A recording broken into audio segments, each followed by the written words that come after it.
Hello, hello, my friends. Welcome to the stream. Oh, here we are. 1 week later. How is the audio, my friends? Can you hear me? Can you hear Ghost? Ghost, give us a song. How have you been? How's school? Are you still fighting with teachers? Let's have an update. Since it was hard to hear me last time. Oh yeah, oh my School god. sucks. School sucks. I have been fighting a lot with teachers. Listen, Oi. guys, stand up for yourselves in your classes. It might not be the good thing grade wise, but it's the good thing to do yourself wise. Take it from me, stand up for yourself in classes and fight all your teachers. I mean, it's important that they hear your voices, and if they don't value what you're saying and the feedback you're giving them, they're not a great teacher. Yeah, and take it to higher ups if you have to. How is everybody else doing? Yeah, chat, checking in. How have Chat, you how you been? doing? How's your week? Happy spoopy season. It is spook. What's everybody doing for spoopy season? Have you decorated? Are I you have gonna be something? plans. Ah! Let's see, center on screen. I am currently in grad school, for those of you who don't know.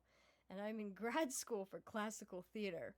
There's a bunch of eccentric nuts in my class, and the second it turned October 1st, there were decorations in the space. We have a building all to ourselves. Granted, it's only 2 rooms, but we have a building all to ourselves, and we had the liberty to make the space our own. And boy, have we. There's all of the sudden little like mirrors with spider webs appeared, and like a spooky pillow with teeth appeared, and skull lights. I'm assuming it's only gonna get spookier. And there's like somebody bought us bubbles that are like in little creepy Spoopy containers. bubbles? Spoopy bubbles! And I cannot wait for Halloween to come because everybody is going to go all out. And I know it, I feel it in my soul. Let's What are you see. gonna dress up as? I'm going to be Coraline. Right now my hair is purple, but it's an easy shift over to blue. And I've done Coraline once before, but it wasn't fully realized because I was in my undergrad and I didn't know if people would be dressing up for school. And it's kind of good that I half-assed it because people didn't. People really didn't. But this time we are going all in. All in.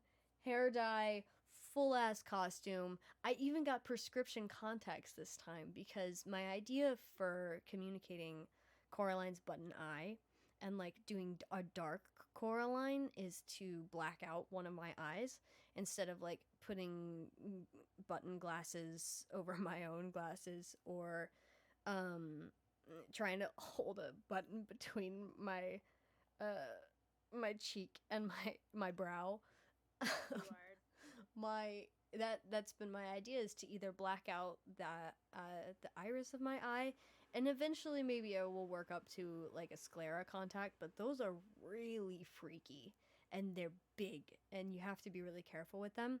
So I was And like, apparently they're really annoying to they're uncomfortable. They're more uncomfortable. that makes a ton of sense because I mean, like, a foreign object of that size is probably not supposed to be in your eye. But here we do it anyway because humans are nuts. Hold on 1 sec. I'm getting this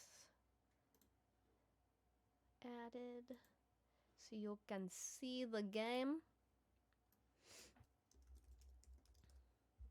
What are you doing for Halloween? I unfortunately have to work on the 31st. And my No! boss has preemptively been like, listen, guys, we're not doing costumes. We have a uniform. Um, No! yeah, no costumes. But I am going to a show. It's a show that we might have talked about before. But there's a show that Sky and I are obsessed with. It's called Sleep No More. Mm-hmm. So I've got tickets to Sleep No More, which is an adaptation of Macbeth. It's gonna be amazing. Very loose adaptation.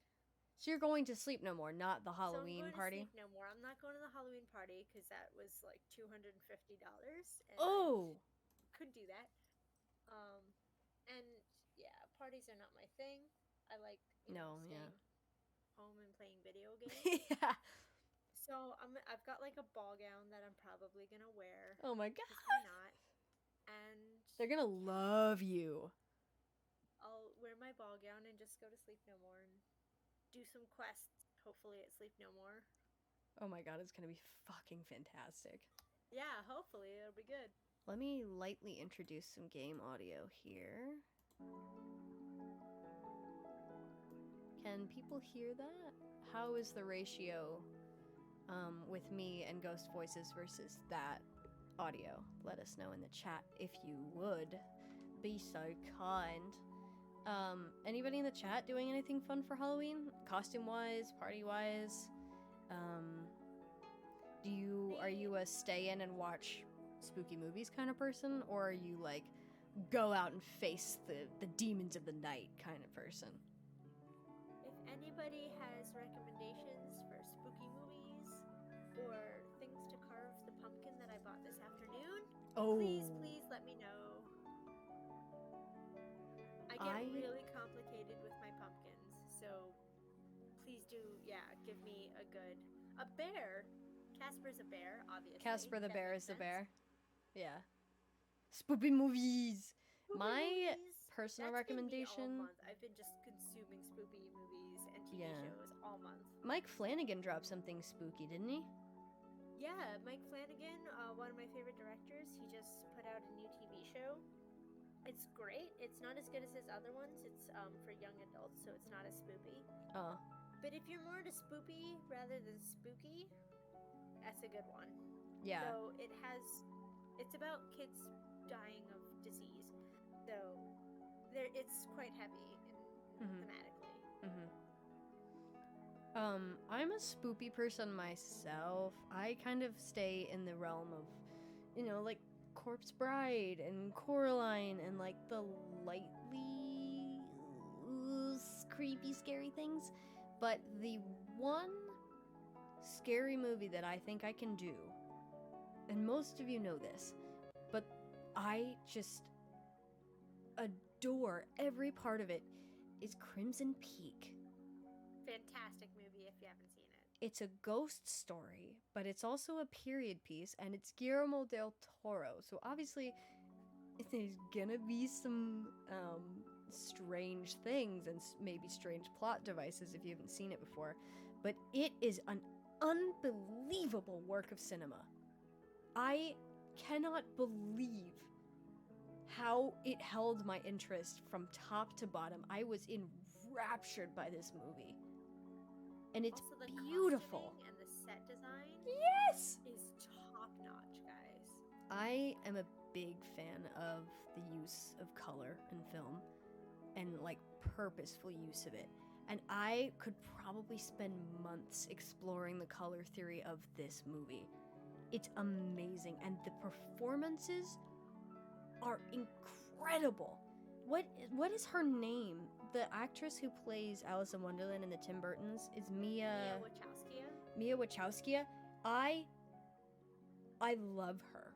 She is to be praised and admired and adored because, my God, she and Tom Hiddleston and is it Jessica? What's her last name? Yeah, Jessica Chastain. Jessica Chastain, who I didn't even know it was her. I'm pretty sure it's Jessica Chastain. You're totally right. What? Yeah, Jessica Chastain. They carry this whole entire film on their backs, and it's fascinating. So I cannot recommend it enough. It's the only like quote unquote horror movie that I can do. But boy, it's a masterpiece. But Okay, guys, you have to back me up on this one as well. If you're not backing me up, I'm deleting your comment. You guys have to get me This is censorship. full censorship. We are no longer in a dictatorship. Fascism. This is Ghost Rules. I'll be right You back. have to help me convince Sky to watch another Guillermo del Toro. It's Pan's Labyrinth. Oh yeah. If you've seen it, please help me convince Sky I'm to watch it. not opposed to spooky Guillermo del season. Toro. Guillermo del Toro, I can't say his name properly and I resent It's it. his masterpiece. I know, and I liked also Nightmare Alley. Nightmare Alley, yeah, that was great. It was hard to watch. Like the feeling I had in my chest, I could not get rid of it the whole entire time. I always wanted to watch Pan's Labyrinth. Movie night, Pan's Labyrinth. I watched it last night. I will watch it anytime, all the time. Okay, we can do that. Oh, speaking of you guys, there is a movie night on our Discord this Sunday.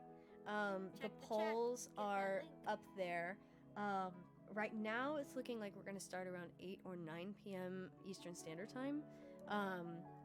But if you want to tip the scales, join the Discord. We have an amazingly designed space for the community. We have an amazing community for you to become a part of. We'd love to have you there, and we would love to watch Coraline with you. So join up if you haven't already. 2 amazing people just boosted our server today, and I don't know what to do with myself. Please, guys, like, we love you guys. Thank you really so much. Incredibly overwhelmed that you've done this for us, but also we're just here for fun times. Like, please don't feel the need to like spend money on us. Like, we're grateful and we love you for it, but like, we love you guys being here. Yeah. Also, You don't have to buy our affections. You already have them. But also, I am eternally grateful for you guys. So And I also realize that boosts are included in Discord Nitro for some people, so I also just appreciate you offering them to us of all the options that you have. But yeah, my personal rule on this channel and my personal channel is just only offer what you have to spare if you want to spare it. Don't put yourself in any kind of financial jeopardy to contribute to us, though we always so very much appreciate that. We're still learning to navigate, people freely giving their resources to us, and we're already so grateful for your time. I can't thank you enough.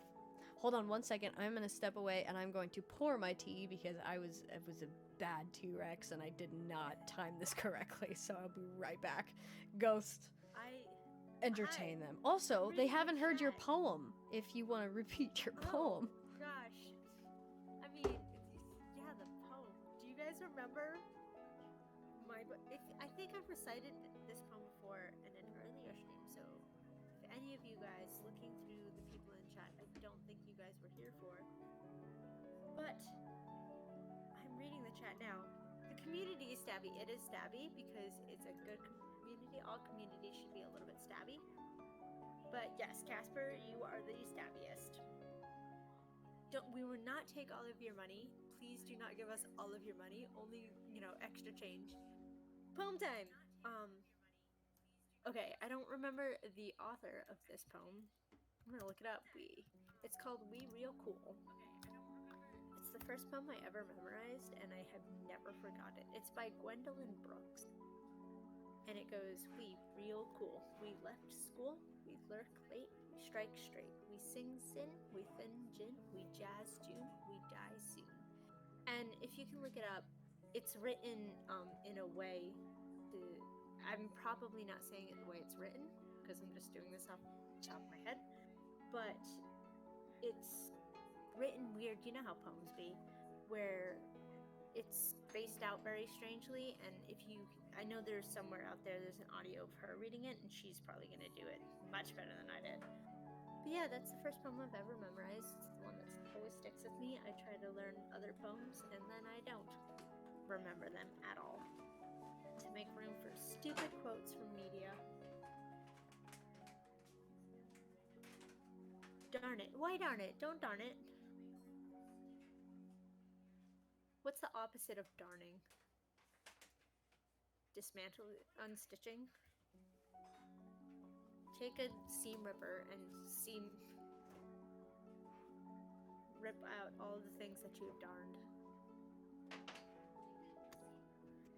Okay, also, by the by, since we're sitting here, what you see on the screen, that's going to be Skai's screen.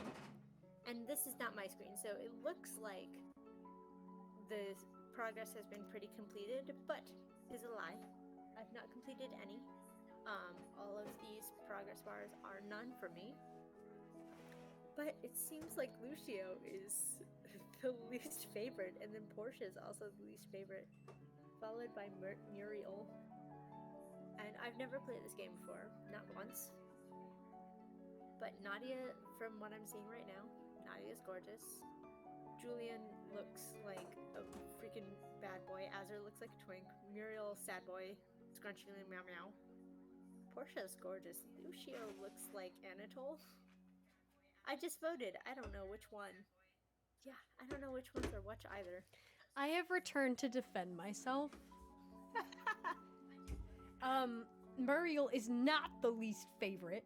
I did not say that. I said Lucio was the least favorite. Muriel's like the third of the least favorites. You're hella right, Lucio.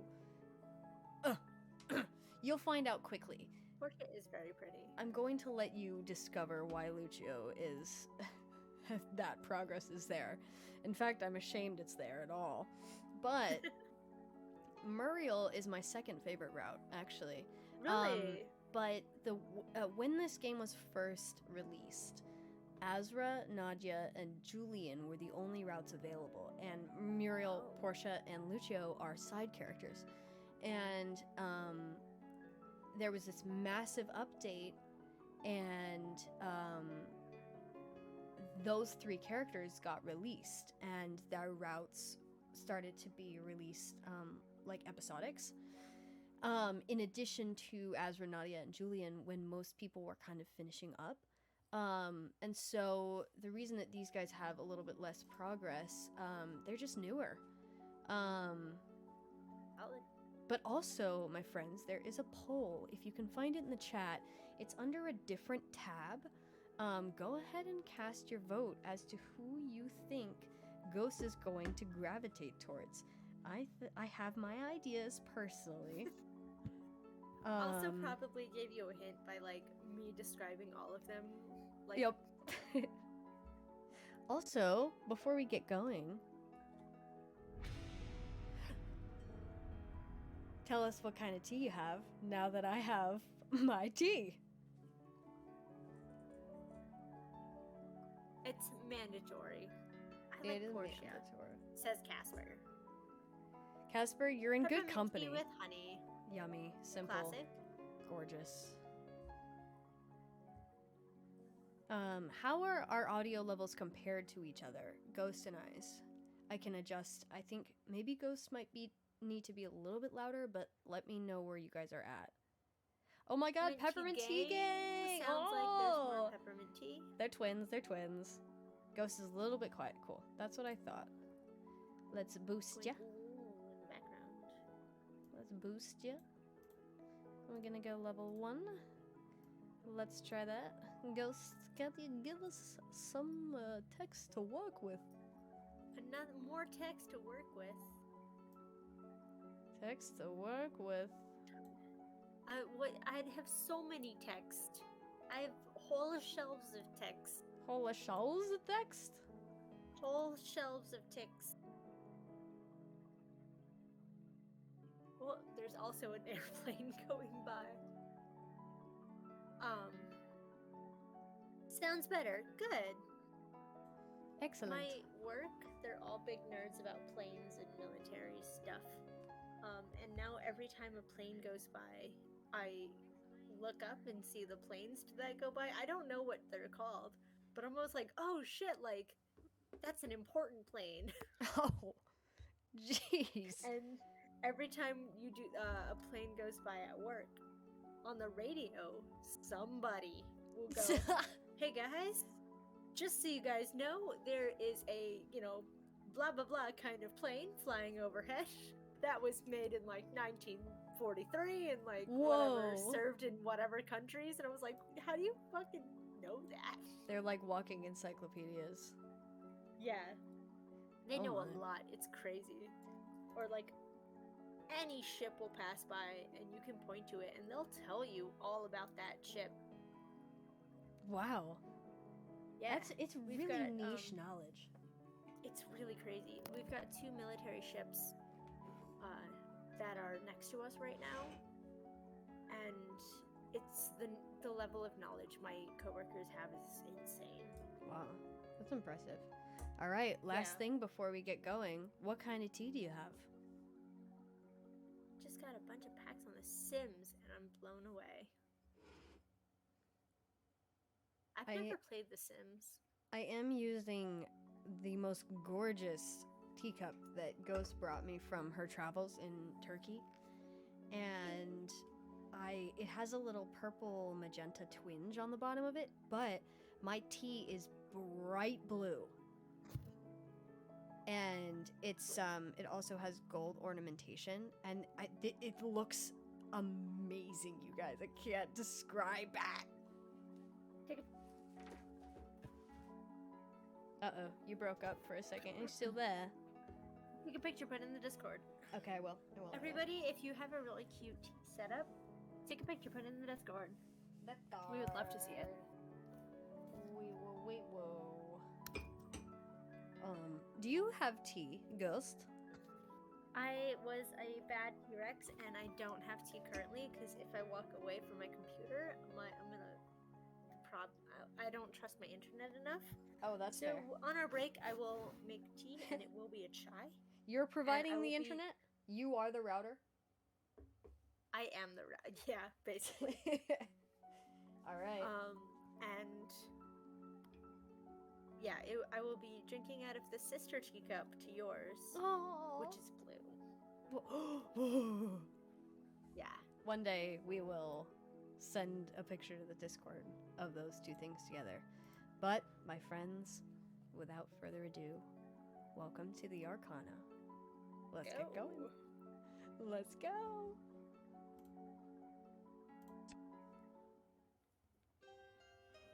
We still haven't. We had a whole week and we still haven't figured out who voices Azra. Oh, I'll do it for now. Although I do apologize, you guys. I'm getting over quite a cold. My my education, the academy I'm going to, is quite rigorous, and it smacked me flat this week. So I apologize for the congested Azra. I don't wish for him to sound like this. He's got a little cold too, it happens. I don't know, because this is Azra. I don't know anything about Azra to confirm nor deny. Good. I have been stringently holding Ghost to no spoilers for about a year. Yeah, it's been really difficult considering I follow a lot of people who play this game. And I followed the artist a long time ago before she even made this game. She has a Howl fan art that is absolutely beautiful, and I cannot find it anymore. So if anybody finds it, please send it. I would love to have it again. Remember when we always thought that we'd be able to find those things again? Yeah, right? That's so upsetting. There's such a void. But yeah, and then she made this game, and it's been this game from then on. Yeah. And there has been a shift in ownership. What you saw on the home screen, Dorian, they are not the original app developers of this game. This game originally came from Nyx Hydra. And we can talk about the controversy a little bit later, but some of the fan base believes that they sold out. And that's part of the reason why, in addition to celebrating 50 followers, why we're doing it so quickly, because though they say nothing is going to change on the app, I'm wary of it myself. And I just want to preserve the game as it originally was. As much as we can. There have been some story changes, but we can't turn back the clock that far. But I do want to document it because it really is a masterpiece, and I want to celebrate the people who worked on it, even if they are not currently still maintaining the game, and thank them for all their contributions. So we can address that more later if it's relevant to people in chat, and if not, I can do a little bit more research about it for next week, just so you guys know kind of what's going on, because I think this stuff is worth being talked about. But anyway, here we go. You know, if it changes, Casper and I will just throw hands. Yeah, I trust you The too. two ghosts will Excellent. throw some hands. All right, let's get started. Let's do it. My name is Kaya. I am a student of the magical arts.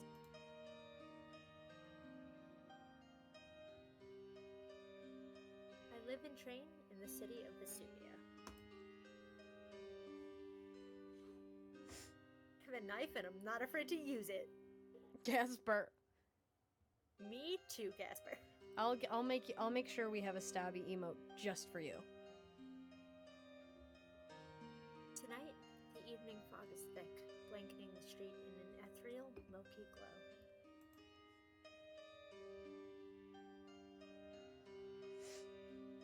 I linger at the window to appreciate the tranquil scene before drawing the curtains shut.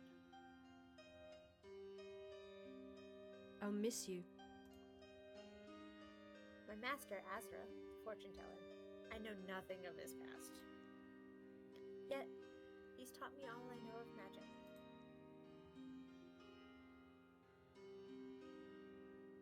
Must you leave tonight? It's the dead of a moonless night. The right time for beginning a journey. His eyes twinkle in the low lamplight. Here, take this. For you to play around with while I'm gone. What clothes are you wearing? Beautiful ones! They're gorgeous. I Like, know! it must be hot in this place because tits out. I love it. With the bisexual colors. Love it. A gift? How unusual. My tarot deck. That's the last thing I expected him to give me. The tarot deck is Azra's own creation, imbued with great power. I have these First cards. choice! Oh, You our think I want choice! your creepy No, the first one, of course. You think I'm ready, Master? Absolutely.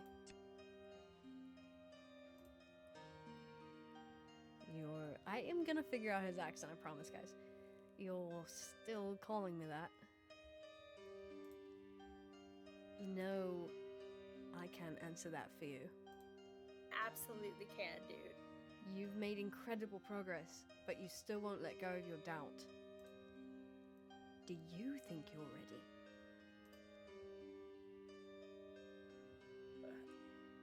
Why don't you ever answer my question? I love this, like, sassy... I kind of want to do why don't you ever answer my questions? Alright. 2 seconds to change your mind. Let's do it. Boom. I don't?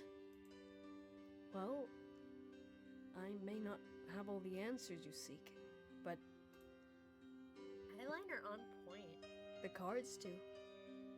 If you know how to use them. And you do know how to use them, whether you believe it or not. Master Astra has that look in his eye as he pulls back the curtain leading to the back room. Oh.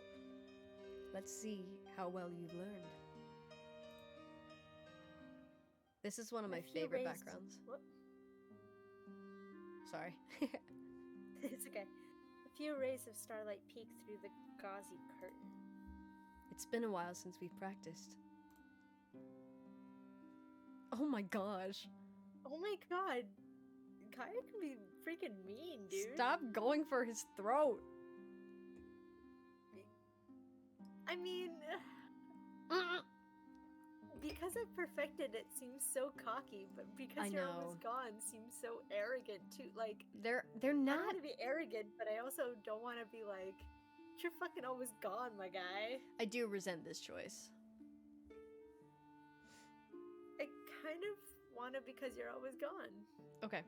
I don't want to be too cocky about it. Yeah. Maybe. Someday you'll find a real teacher. Oh, you're doing great, my guy. You're fine. Well, You're soft and I want to touch your hair. I'm here now. Let's see how powerful you've become. He's always going on about how powerful and gifted I am. His confidence is heartening, but I don't know where it comes from.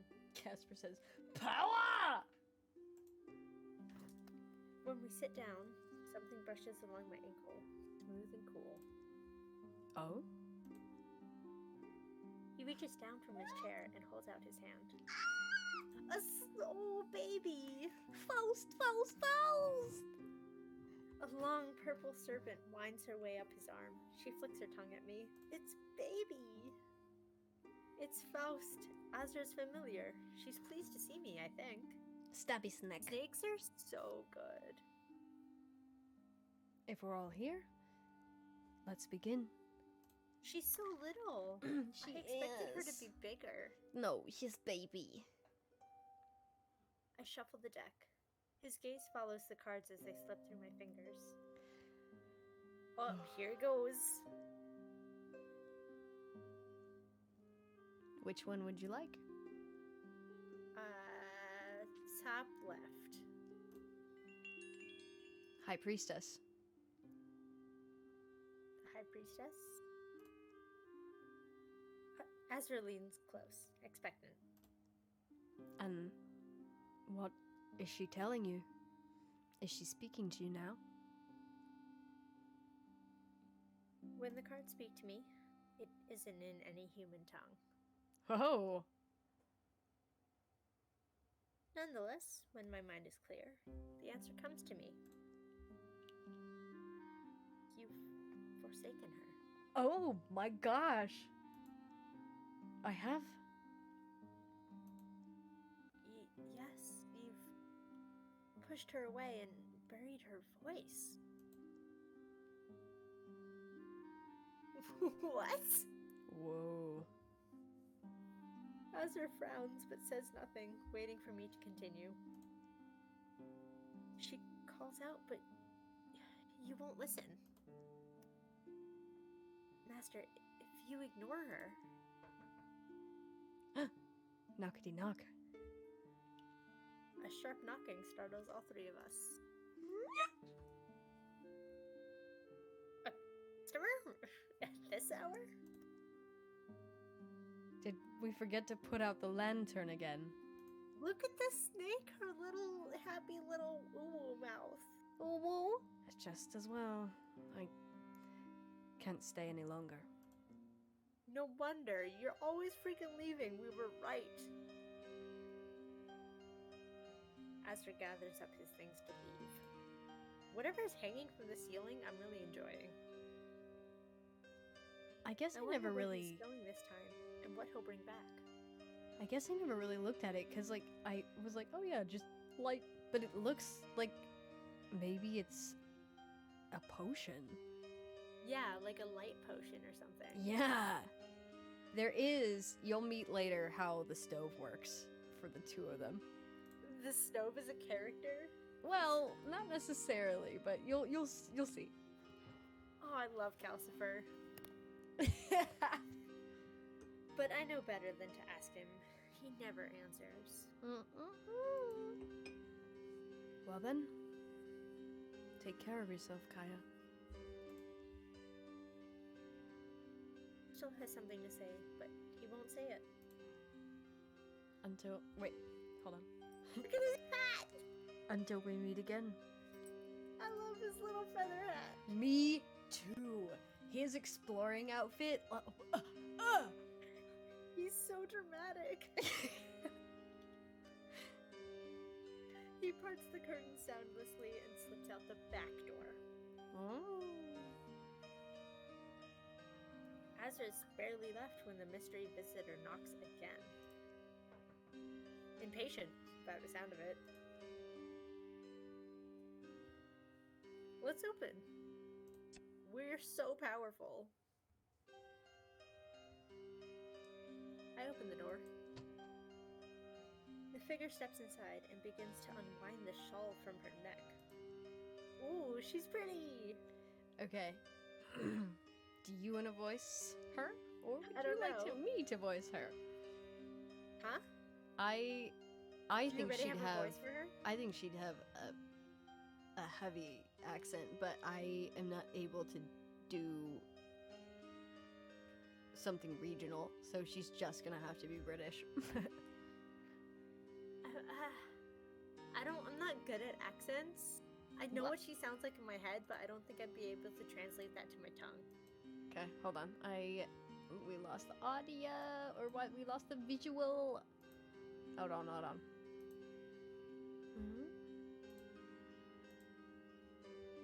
There we go.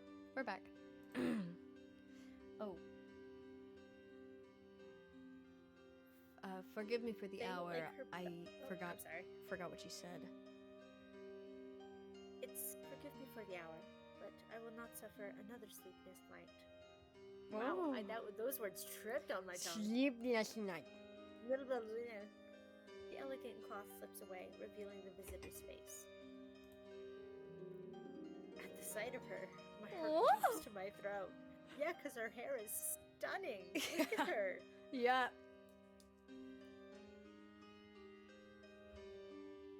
The Countess Nadia, here in my shop in the dead of night?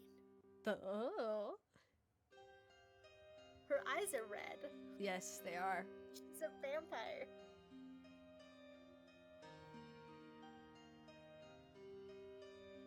Wait. Yeah, I don't know. We'll try. Let's try it. Well, you come to the right place. She's insistent about things. Yes. You've come to the right place? The Countess relaxes ever so slightly, her gaze sweeping over the shop.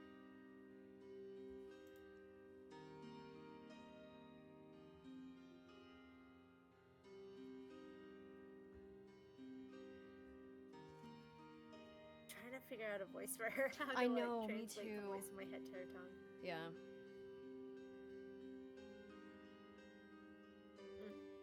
I don't know how much I'd be able to do it, but I'll try. I'll probably change it like next week. I'll give her like a better proper voice. That sounds good. We'll have a chance to practice. Yeah. Once like we get used to all the characters. So I'm told your reputation precedes you. Beggars and nobles alike, the people of the city whisper your name in wonder. Oh, I like it. Though in my dream you were different. Oh. No matter. I come with a proposal. A dream? You dreamed about me? Dream? Yes, an unwelcome ability I've come to possess.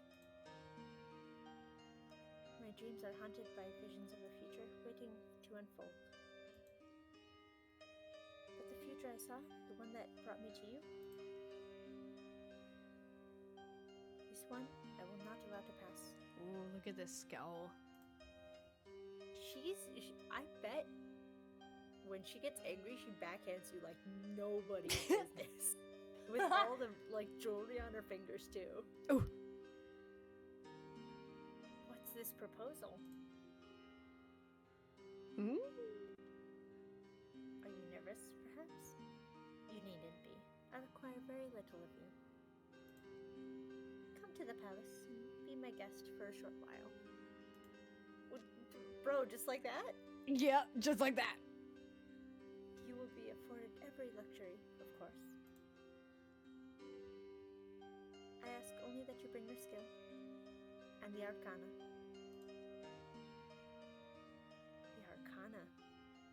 she must be talking about Azra's tarot deck. But I just got it. Like, she knows everything already. I will alert the guards to expect you tomorrow. But before that, I want to see these talents of yours for myself. Shall we do a reading?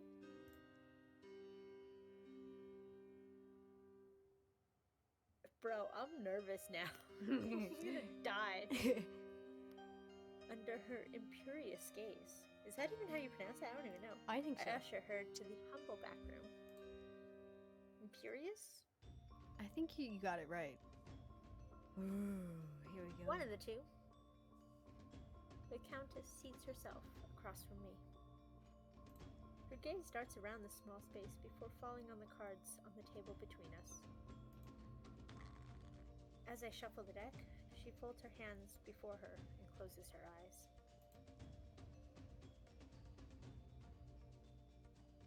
Huh. And we just pick whichever? Mm-hmm. Let's do the bottom one. The Magician. The Magician? She peers down at the card, studying its face. How very appropriate. And what does the Magician hold for me?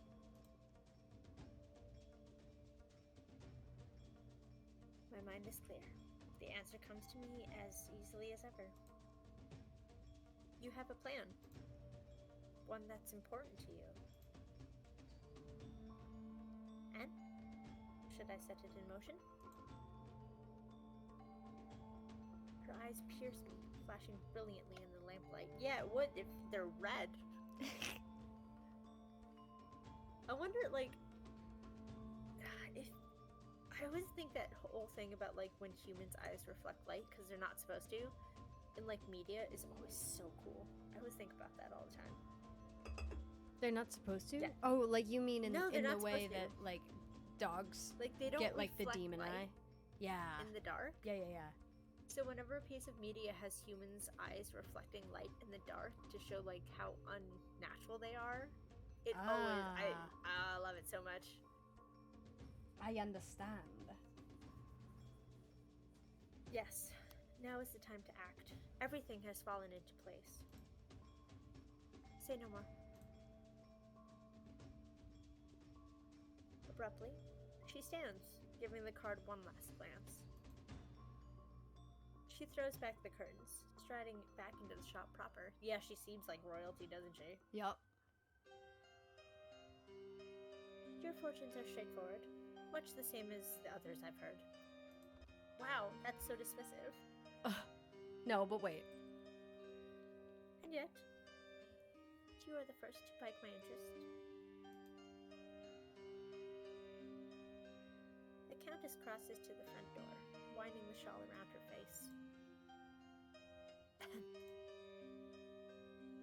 Oh! Wow, I didn't like the ahem, but like, we'll open the door. Like, I do not nearly trip over my feet in my haste to open the door, but sure. There's a thing on the ground, I was like, ah, shit! It was, I was about to blame it on Faust, but Faust is away. Faust is gone. The shed of the skin was on the floor, and I slipped on it. The Countess merely looks amused. I will see you tomorrow, then, at the palace. Pleasant dreams. I like her little feathers in her shawl. Me too. With that, she glides past me and out into the night. For a moment, I'm frozen, staring after her figure long after it has vanished into the mist. What could the Countess of Vesuvia want with me, a mere apprentice? All that talk of my reputation. Could it be that she mistook me for Azra? I'm still mulling it over when I hear a harsh, muffled voice. Harsh, muffled voice. Strange hours How for muffled- shop to keep. said that? My gaze darts around the chasing shadows in the dark. Ooh, that's a line. Behind you. Sure enough, when I turn, I see a figure looming against the door. Casper said it was her. Good. So She's back and she's trying to spook me. this is the witch's lair. Len, who I might you adore be? this outfit. Yes. Plague Doctor. My heart starts racing as the masked intruder advances. How did you get in? Hurry! Shit! Negotiate!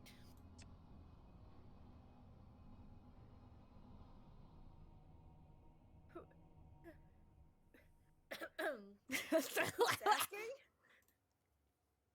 I managed to spit something out. Enough to give him pause.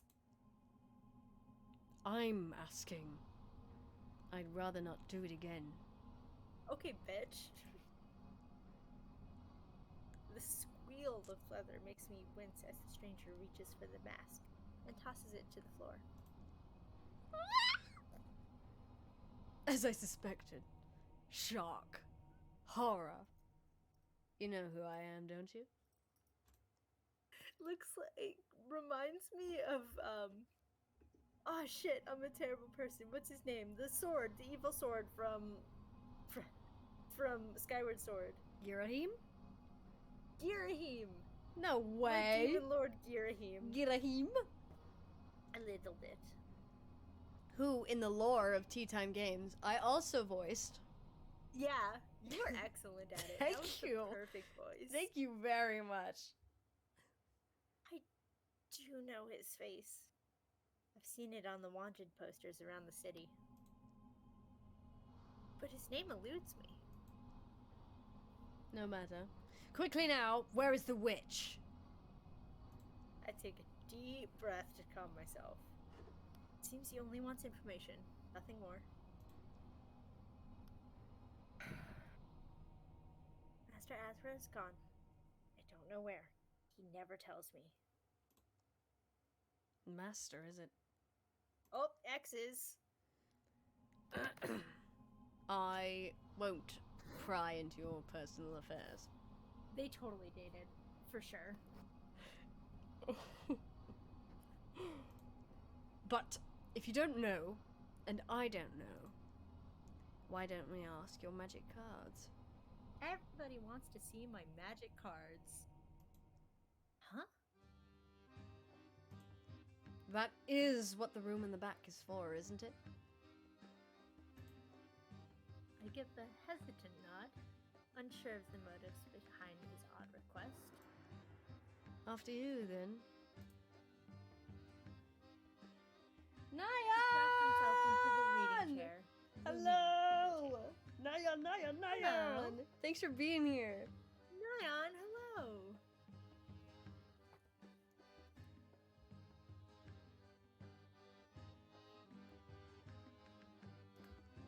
Go on. No need to be shy. I don't know your name. My name? I like how his cloak gets a little bigger when he's surprised. I love that. Oh. For your reading, I need to know your name. Right. Yes. Of course. You can call me Julian. You can call you Julian, or is that your name? It's his name. Okay. Wording is important in situations like these. Indeed. Hesitantly, I take my seat, his eyes tracking my every move. Let's do the top right now. It's the only one we haven't done yet. Death. These cards are so pretty. Yes. As soon as the card is flipped, my mind starts racing. Death? The card whispers to me, but before I can understand it, Julian interrupts. Death. Death? He barks with uncontrollable laughter. He turns away from me and the cards, raising his eyes to the heavens. Death cast her gaze on this wretch and turned away. What a line! Oh! His scowl actually darkens his eyes, which is amazing. I mean, a quick aside for chat, part of why I first played this game was because of the art style. It will continue to just dazzle and dazzle and dazzle again and again and again. And the character design, like, even though they switch through like 4 or 5 expression cards, they're so well done. She has no interest in an abomination like me. His name is... You're right, Casper. That is... You're right. We did say this last time. He strides out of the back room without a backward glance. I fucking love him. Overcome with confusion, I follow at his heels. Wait, that's not what death means. It's... But Julian heaves a heartfelt sigh. No. My fate is sealed. Everybody's eyeliner is really nice today. I know. But you've been hospitable, so I'll let you in on a secret. Your witch friend will be back for you. He's taught you his tricks. You may even say that he cares for you. He lifts his mask from the floor, staring into its glassy red eyes. But when he returns, seek me out. For your own sake. Don't let him fool you, shopkeep. I like how witch is now gender neutral. Yes, and Azra is also, they use they, them, or he, they pronouns, I'm pretty sure. Less, witch is gender... Stop it. You cut out, but I'm pretty sure that you said witch is genderless. Yes, I did. Yes. Sorry, my mouse is just over my mic and it's just hitting things whenever I move. After giving me a hard, long look, he fixes his mask in place. Well then, the hour's late, and I'm out of time. I like his coat. I like his everything. The swirl of his great black cape, he throws the door open. For those of you who don't know, Julian was my very first route. And this boy has my heart. Old flame. It slams shut behind him as he disappears into the early morning fog. That thing on the table is gonna fall off. That's book 1. Welcome to book 2. The High Priestess. Wow, that was quick. Yep, that was the magician. This is the High Priestess. I've seen many strange things in my time as a magician's apprentice. Oh. What? Am I too fast? Nope, sorry, it lagged. We got it. So.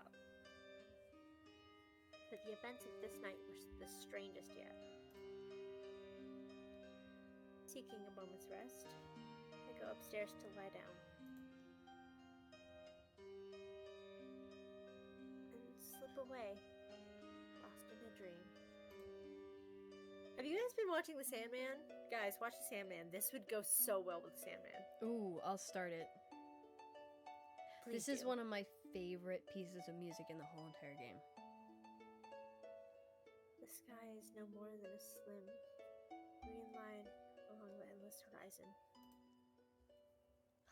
Azra sits beside me, on the back of a strange beast, in his really fun rainbow feather. Asked her, where are we?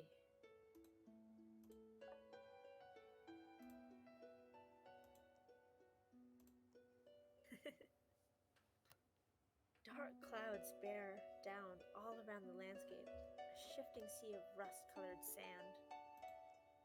That is dark, dark sand. I've never seen sand that's a lie I have. Ahead is a road of perfect black stone. Far enough from home, I think. Far enough for what? For answers. For clarity. And I need them soon. A storm is coming. He looks out into the distance, his voice dimming to a wistful whisper. It's strange to see where the path leads, but it keeps changing. Soon there will be a crossroads. How soon? And where do they lead? Depends which one you take. His hands reach for mine, but he stops just short. The sands rise all around us on a chilly wind, blotting out the sky. For now, Kaya, rest. Fall into a dreamless slumber. When I wake, dawnlight is filtering through the dusty windows. I spend the early hours preparing my things, casting wild shadows on the wall.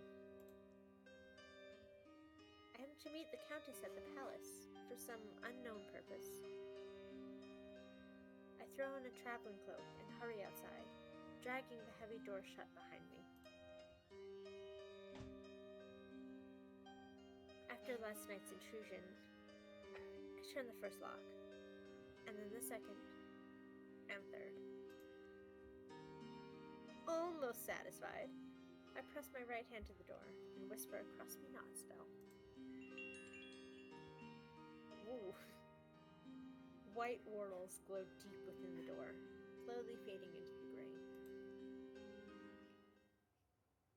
I'm about to leave when the hair at the nape of my neck rises in alarm. Someone is right beside me, a dark shape looming in the alley. Boy, put some clothes on!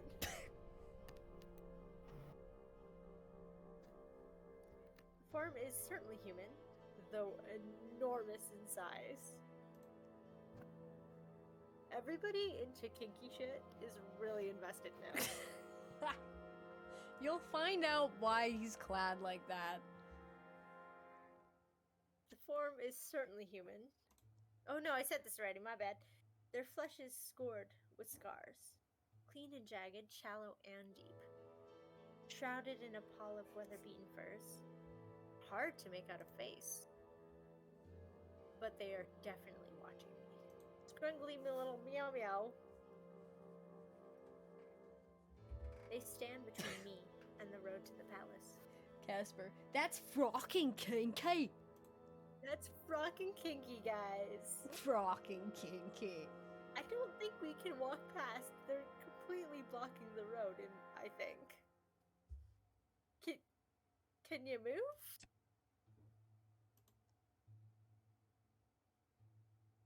Excuse me. Can you move? Stormy green eyes meet mine, unblinking.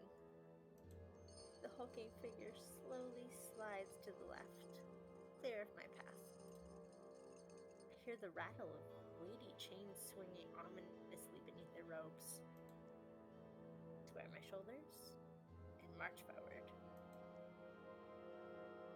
Suddenly they speak, in a voice like distant thunder. What a description!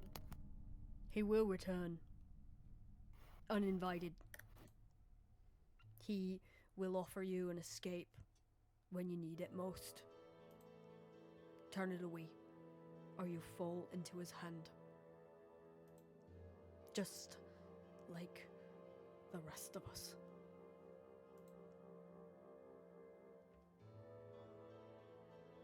I stand frozen, processing what I just heard. There is shuffling behind me, the dragging of rough cloth and chains.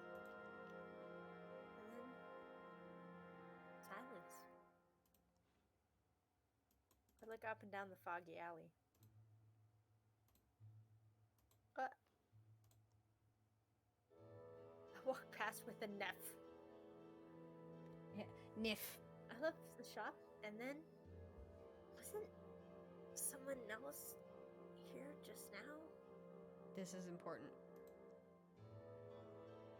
I shake off the fading thought. I don't have time to dawdle. The Countess is expecting me. Exhaling deeply, I continue towards the narrow, mossy steps to the marketplace. And because I know I would like to far... see... Go. I love marketplaces. Me too. Because I know far too much about this game, I also know that lingering is the smell of myrrh. Ooh.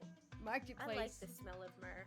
Here Should I put that on right now? In the break, I'll put that on. Oh, yes! Ah! I have myrrh. Myrrh. Murder! Murder! Janice, no! Oh! Rip fine. It's early yet, and the marketplace is already wide awake, as marketplaces do be. You're gonna Obsessed really with, like this rug scene. That looks like my rug on my floor. Excellent. I think you're really gonna like this scene, if it's what I think it is. All around me are the sounds of bartering, laughter, vendors hawking their wares. I travel a lot to places like these. I'm really happy right now. A voice I know well calls out to me over the sea of noise.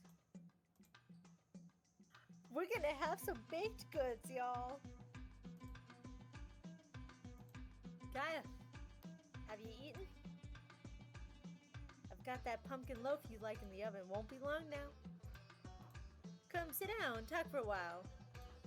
Oh, look at that background.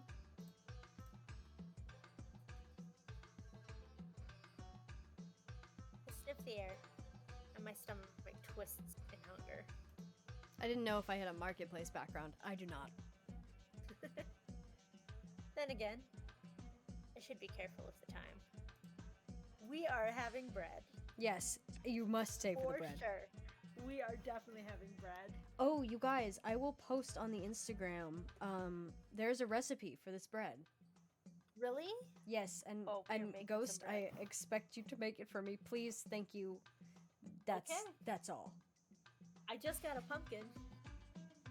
I can make pumpkin bread with the pumpkin I just got. Except don't put the raisins in it, okay?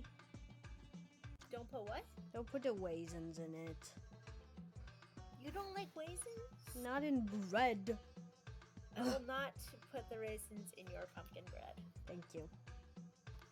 The baker's sun-speckled face lights up with a broad smile. Leads me to a booth, and a warm, spicy scent surrounds me. I'm already, salivating. As I settle against the back wall, he offers me a steaming tin cup. Guys, I don't understand why tin cups are, the thing to drink out of.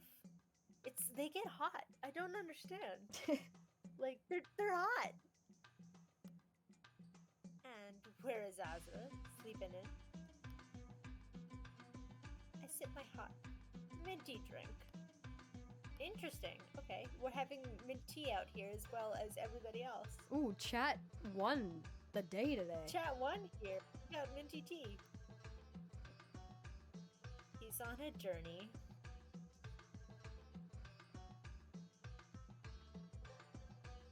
Ah, and where's he off to this time? Shrug. The baker gives me an odd look. He didn't tell you? I look down into my cup, watching steam curl and twist as it rises. He was acting strange. The baker sighs, folding his arms over his chest.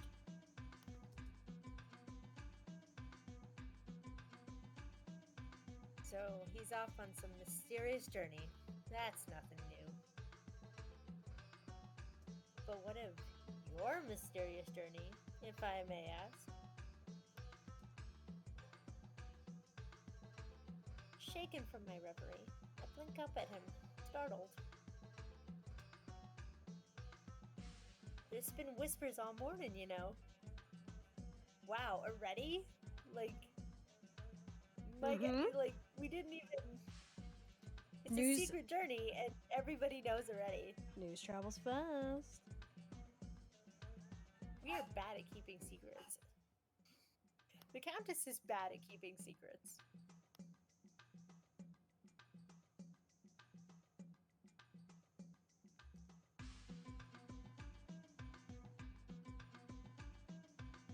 They say the Countess's escort rode into the neighborhood round dawn.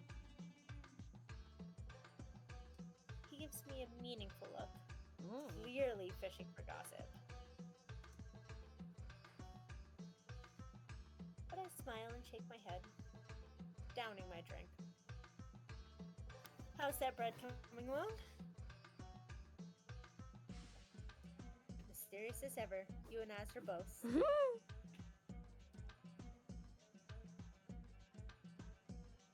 The baker goes to the small wood stove to check.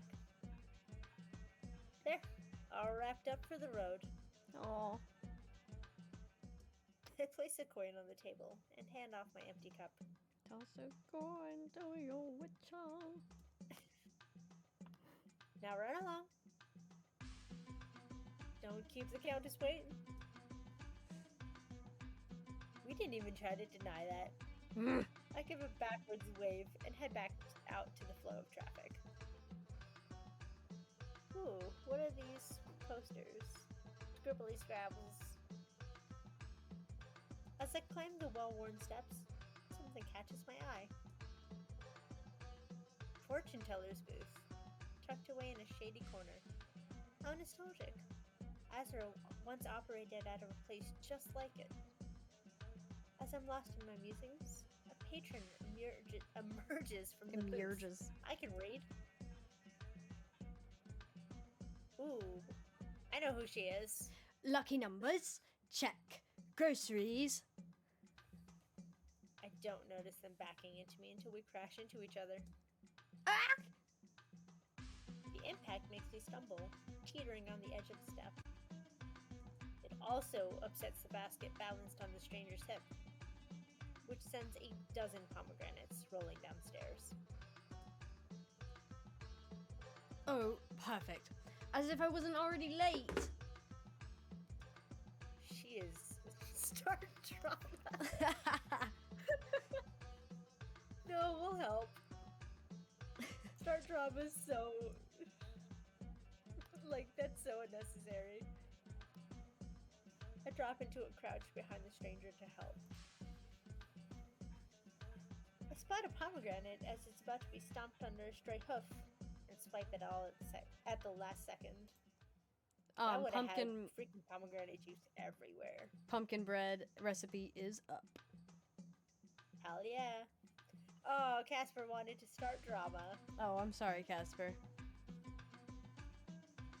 When I hand it back to the stranger, her eyes sparkle with delight. Oh, thank you. How sweet of you to help. And after I bumped into you in the first place... Together, we cut down the rest of the pomegranates. I put the emphasis... I can't read. And after I bumped into you in the first place. It was technically their fault. They were the ones moving, weren't we? Well, I was just standing there. I can't thank you enough. They offer me a hand. Their skin of their small palm is rough against mine, calloused. Probably shouldn't do this, but... Rubbing it off on a sleeve, they offer me a fruit from their basket. When I accept it, the stranger gives me a smile that warms my chest. Oh. Take care, alright? I'll see you around. Chat is a fan of Portia. Both Post and Casper. Chat really likes Portia. Aww. The stranger's eyes widen when they take a closer look at me. Wait! I know you! I'm at a loss. I have no idea who they are. You're Kaya, the magician. Countess Nadia said we're expecting you. We? You can call me Portia. I'm Milady's head servant. I'm so sorry, Portia. Oh. All the pieces clicked together. The pomegranates were for the palace. And Portia's name rings a bell. I think I've heard of her through gossip in the market. Let's see, my friends. We've almost met everybody. So let me check on this poll if people have not had a chance to find it. Ah, interesting. Loves her root. She's perfect. Well, how lucky were we? Come on, I'll show you the quickest path to the palace. Wow, look at this gradient. Do you love the color of the sky? As the sun journeys across the sky, Portia and I climb stair after seemingly infinite stair. I almost read that as star, and I'm glad I didn't. Funny you say that. Really? Anyway. The higher we ascend, the fewer travelers we encounter along the way. This is ableist. Magic us up the stairs. By the time we reach the top, I can barely walk. I am the witch of the waste. Oh, I was thinking of Miguel and Tulio having to climb to the top of the temple, and every time the priest and the chief turn around, they spring up. They preen, and they're like, oh, this is nothing. Mere mortals. That's... I can only think of Howl all the time, anytime ever. That's true. It's all consuming. Portia seems energetic as ever. She pauses to let me catch my breath. How gracious. Kaya, I'm glad you're here. The Countess could use good help. And you look like a good sort to me.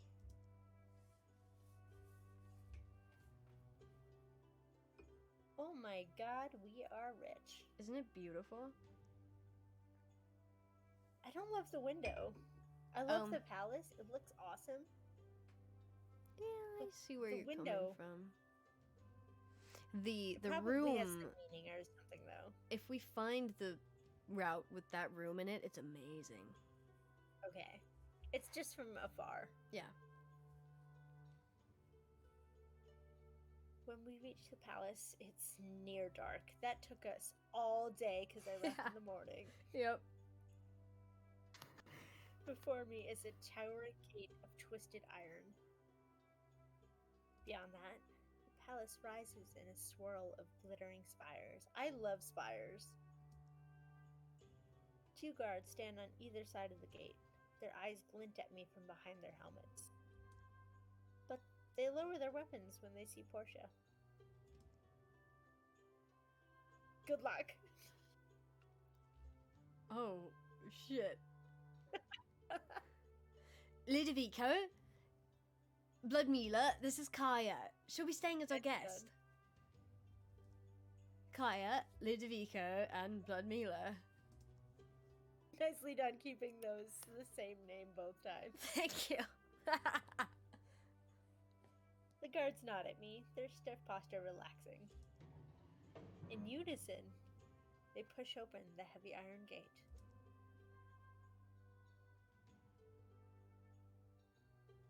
After you, Kaya. The gate slams shut behind me, and there is no turning back. Portia leads me across a long, deep bridge. Everything here is very uphill. Some kind of eel twists around through the swirling waters below, glowing like a bloodless ghost. Hey! That's my eel, my pet now. Thank you very much. Thank you. Thank you. Portia tugs on my arm, leading me away from the edge of the bridge. Yeah, it's probably smart. Come on. Sorry, I'm multitasking and posting on Instagram. Come on, we don't want to keep Milady waiting. Milady. As we approach the intricate doors, anxieties start to rise up, like bubbles coming to a boil within me. Oh, that's okay. It's okay to be anxious. It's okay. Natural, yeah. Is this wise? What awaits me in this fortress so far from home? Ooh. Too soon, we are standing before the doors. Here we are. Here She swings her fist against the copper plating, 3 skull-rattling strikes. This is I feel like I'm gonna die now. As the last echoes fade, the pendulous stores swing inwards. This is fast! Book 3. It's just the prologue. I promise you it will slow down. Inside the palace, the floors, walls, and steep ceilings are all clean-cut, polished stone. I bet you it is so bright in there. Yeah. A servant with a blue feather cap comes sweeping up to us. With a deep bow, they pass me and dash to Portia's side. Everybody loves Portia. Chamberlain, how are we doing on time? Terribly late. The 5th course is over. Her ladyship is in a most unhappy state. Portia chews her lips and hands her servant her fruit basket. Have the sommelier fetch a bottle of the Golden Goose. The servant departs at a hasty clip, disappearing behind a panel in the wall which slides seamlessly shut. Too bad. I'll escort you directly to the dining room. Dining room? Was I to dine with the Countess? What? Don't tell me you thought we won't feed you. I hasten to keep up with her purposeful strides. Soon we are standing before a fine mahogany door. Portia opens the door, meeting me inside. I did not skip several words at once. Nope. No. Wow, look at this painting. I know. That is some painting. Some painting. Some painting. I would not want that hanging over me at any point in time ever. Rich scents linger in the air, unfamiliar and tantalizing. Oh, hold on. We lost visuals. One moment. I'll study the background in the meantime. Yes, that is actually a very smart thing to do. The ceiling seems very rococo. Excellent. But then there's like this drapery over it.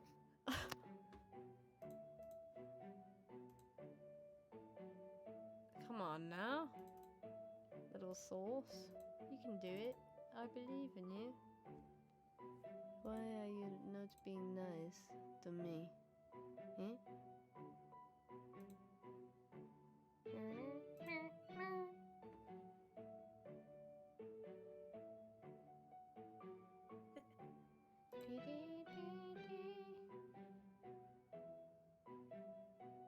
The fancy music and everything. Hold on, I'm just gonna delete the source and put it back. When it comes back, if you notice, she's got like a ring on the first knuckle of her finger. Rings like that always make me so nervous. I think they look good, but I'm always worried that they're gonna come off of my finger. Whoop. That's very big. Hold on. Meow. I used to have draperies like that hanging over my ceiling. There we go.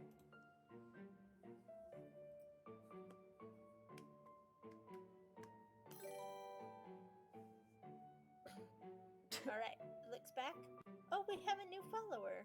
You got them Schmidt on your face is not following. Thank you. Welcome. I'm gonna rub my face, get that off. Thank you for telling us. Good to know, always. Have a seat. We're too late for dinner, I'm afraid. That was not the voice I did before, but it's okay. Ruthless. She brings her glass to her lips and drinks deeply. Portia leads me to my seat. Another servant removes what might have been my plate. She was just sitting there eating alone, waiting for me. Oof. I was beginning to think you had forgotten my invitation. But perhaps you are simply unaccustomed to travel? Oh, God. Wow! She's kind of a bitch. I'm sorry. Your stairs were incredibly long. It took me all day. I will tell you this right now because you just said it point blank. They changed the prologue so Nadia would Did be they? less of an asshole to the MC because not enough people were choosing her route. She used to be more of an asshole. Yes. Holy shit. She's such a bitch. Listen, she's just hard won. Her route is really fucking cool. That's what everybody's been saying about everybody's route. It's all true. Just seems like a good game. Except Lucio. Except Lucio, apparently. According to just you. Chat, back me up. Anything about anybody else? Back me up, chat. Fuck Lucio. There we go. See? Why, I can see your cheeks gleaming from here. Damn. The Countess downs her glass, and Portia appears at her side with a bottle enrobed in shimmering foil. Whoops, whoa. Sorry. I think she was just like, it's a pleasure. Thank you so much. Thank you. Because apparently the mouse scroller also changes the screen. Okay. We know now. You don't need to know. I don't know who Lucio is. You don't need to know. Post has backed you up. You will soon know who Lucio is, unfortunately. And I'm so sorry. Portia fills both our glasses, and the Countess takes a sip of hers after downing 2 other glasses already. She's got a high tolerance. Nadia Satraneva, wait, hold on. Let me look up her name. I'm sure she seems like somebody who would outdrink everybody with a lot of grace. A golden goose? Nadia Satranava. There we go. Okay, what is it? Nadia Satranava. Satranava. Wait till you meet her family. Holy fuck. I reach for my own glass to cover the awkward moment. And stop. Transfixed by the strange painting before me. Yeah, it's fucking weird, dude.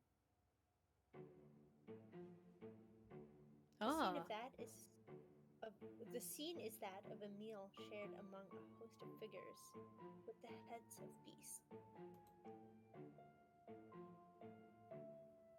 The table is laden with small animals, provided by a central character with the head of a goat. Rays of gold glitter around its head, and its red eyes are strikingly lifelike. Do you like it, Kaya? The painting? No. You want to say no? I do not. It is very disturbing and off-putting. The Countess sets down her glass, watching me with an unfathomable. Unfathomable. I can't do it. I can't pronounce that expression. No, my husband treasured that piece. It was one of his favorites. Your husband's fucking weird, dude. No, I suppose his tastes were rather strange. Nadia's husband, Count Lucio, the late Count Lucio. Well, I don't know if he's late anymore now. No, well, no. He fucking dead. Oh, he did, bro? He dead late. Say let's be Sarah. Hi. Did you make a Twitch just for this? Thank you. Welcome to our channel. This is my best friend Ghost. Hi. Thanks for being here. What the heck?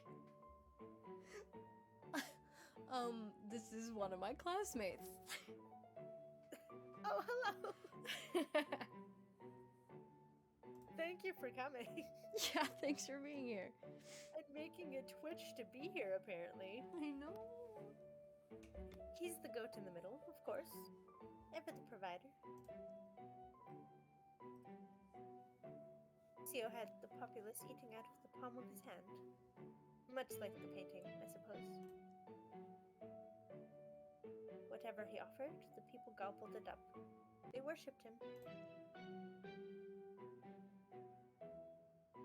My husband was particularly loved for his yearly masquerade. Ooh, the masquerade. I love masquerade. I've always wanted to go to one. It's such a cool scene. I can't wait till we get there. She sets down her glass, folding her hands and resting her chin upon them. Did you ever attend, Kaya? The whole city came alive for the masquerade. Revelry took hold of hearts of old and young. That sounds awesome, dude. It's really cool. All in celebration of Lucio's birthday. What a celebration when he opened the palace gates to all. The Countess sighs, watching the wine swirl in her glass. Such a fond memory for many, and now it is shrouded in sorrow. Terrible shock to the guests. Oh boy. Yeah, woo! Oh boy. To find their host murdered so violently at the last masquerade. Oof. The servants lower their eyes. I too avert my gaze back to the painting. My poor husband burned alive in his own bed. He was in bed at the masquerade? I mean, it's a party. Fair enough. And Nadia, you were not in the bed when he burned alive? No, she was not. And at the celebration of his birthday, what did he do to invite such hatred? After such a shocking scene, guests to the palace have been scarce. You definitely murdered your husband. Like, You don't know that. you absolutely murdered your husband. You don't know that. You don't know that. Shocking. Oh You my god, don't who could have done that? Now. In fact, you'll see this. You'll see how this. I got really distracted by my teacup. It's just very pretty. You'll see how this plays out. Oh god. Right now, it seems like she definitely killed her husband and was like, oh no. Oh That's shit! awful. Good bummer. Bummer. Shit. I loved my husband. How could anybody do this? Click away from the portrait. Just in time to meet the Countess's keen gaze. Also, But now that the you are two. here. Sorry. Also, The two newcomers, I think that you have to be following for like 10-15 minutes before you can chat. So they're not ignoring the existing chat. I think that they're just not allowed to chat yet. They have to earn it. I'm so sorry, guys. It's just so we don't get like spammers and stuff. We've been getting a lot of spammers. Yeah. Now that I'm here, she says it with such gravity. Such confidence. Mm. Yeah, Countess. What does any of this have to do with me? Kaya, masquerade is precisely why I called you here. This year, I intend to hold the masquerade once more. I stare at her. So does every servant in the room. How? Why? The festivities in Lucio's honor will be more fanatical.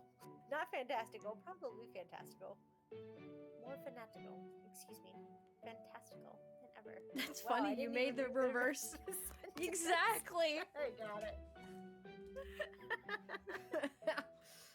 I am magic in real life, thank you very much. There is but one loose end in need of tying. Oh. Count Lucio's murderer still roams free to this day. You pinned it on somebody else, didn't you? Dr. Julian Dvorak, my husband's former physician. If he was a physician, why would he use fire? Like, poison him. Fuck! You're right. You're right. Oh, Nyan, thank you for the follow. Nyan, hello. I sit very still, suddenly cold all over. Julian Dvorak. No. Now I remember the name on the wanted poster. Now I know exactly who broke into my shop. I like the music coming back. Yeah. Dr. Dvorak confessed to the crime when we caught him. All that is left is his sentence. Execution by hanging. God, she's so cold. Uh-huh. There's a terrible crash. Oh, Portia's in love. What? Portia's face is stricken with horror. Not exactly. Oh no, Portia's family. Master Pharrell, hello from Emma and Lucy. Oh my god, are you all together? Hello, Master Pharrell. Hi, guys. Oh gosh, everybody's watching now. Thanks for coming. Hi. Oh my god. They're all here. Oh gosh, we've actually got people. Oh shit, we're 16 whole people. Okay, who's who? Oh, it's a me, Mario. Is that King of the Sandals first of his name? Mario. Yeah, right. My classmate named Mario. Uh-huh. Yep. Yeah. They are all together. Oh my fucking god.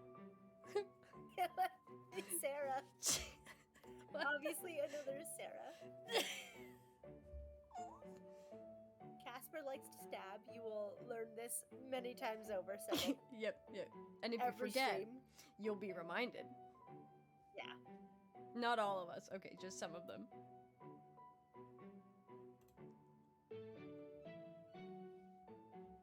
At her feet, the broken remnants of the golden goose are seeping to the floor. Portia!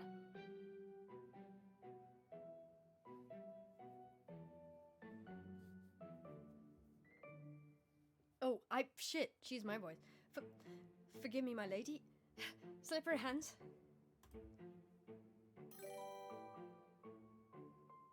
What are... No! Save me, Daddy! No! Take it away! Oh my You all fucking coordinated usernames. No! Up with it. Oh no!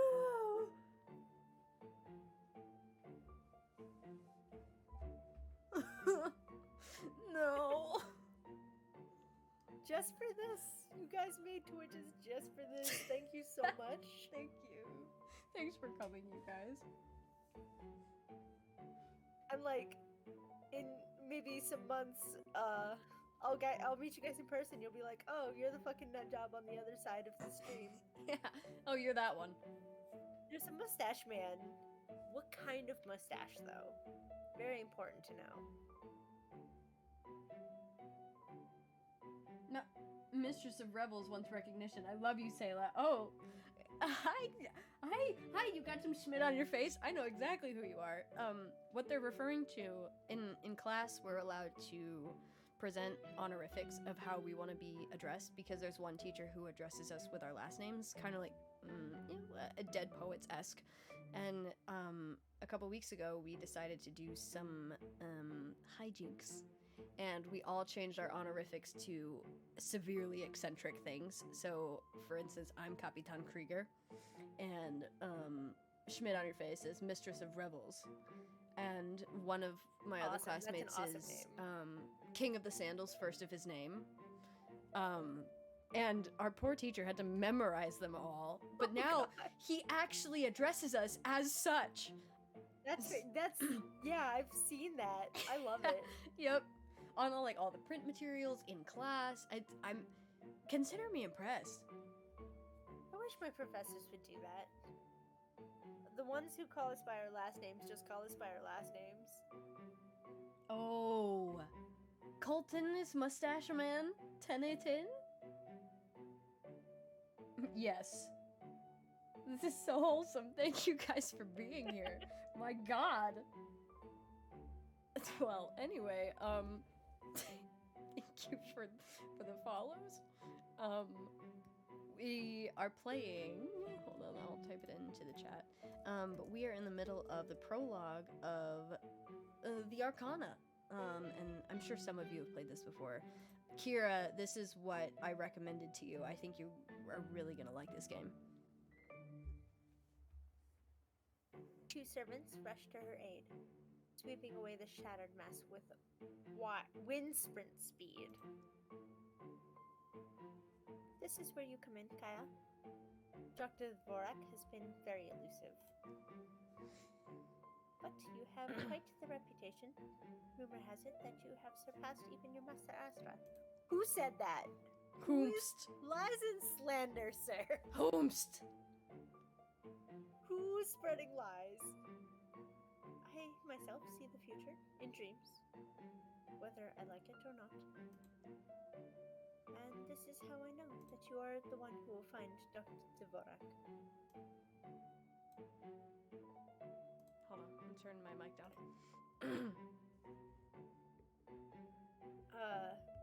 Well, if we find him, she's gonna hang him. What if I say no? I don't like you. Is that your choice? You're being a bitch. Whoa! I don't like this attitude that she's got. Okay. Down with the bourgeoisie. And if I say no, she is not happy. The Countess sets down her glass, briefly pressing her fingers to her temples. I gave her a damn headache. Yeah, she suffers from chronic headaches. Oh! I'll ask you to reconsider. No is not an answer. Wow. Oh. She's like, you're in my house now. Perhaps you misunderstand me. I do not relish executing the doctor, but justice must be served. I'm sorry, I definitely think that you killed your husband and framed this guy, and you're just really trying to find him because you need him to die before he can prove that it was you. So you would have the option to, romance the lady who killed her own husband? If I was making a game, I definitely would. Depends on why she killed her husband. Okay. Yeah, well, I mean, unfortunately, you already know that Lucio is widely despised. Yeah. So now you just have to find a why. Slightly spoiled. We love a Black Widow. Do it. Exactly. You see? Casper, do it.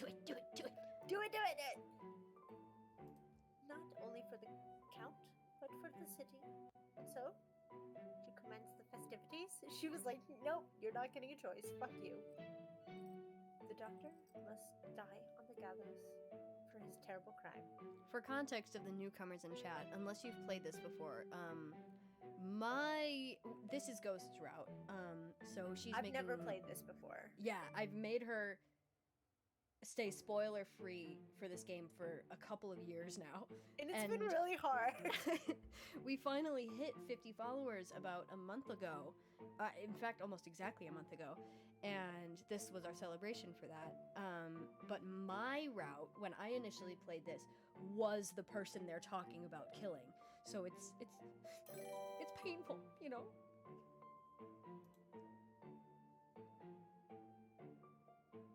Oh, it's me, Mario, has now followed. It's me, Mario.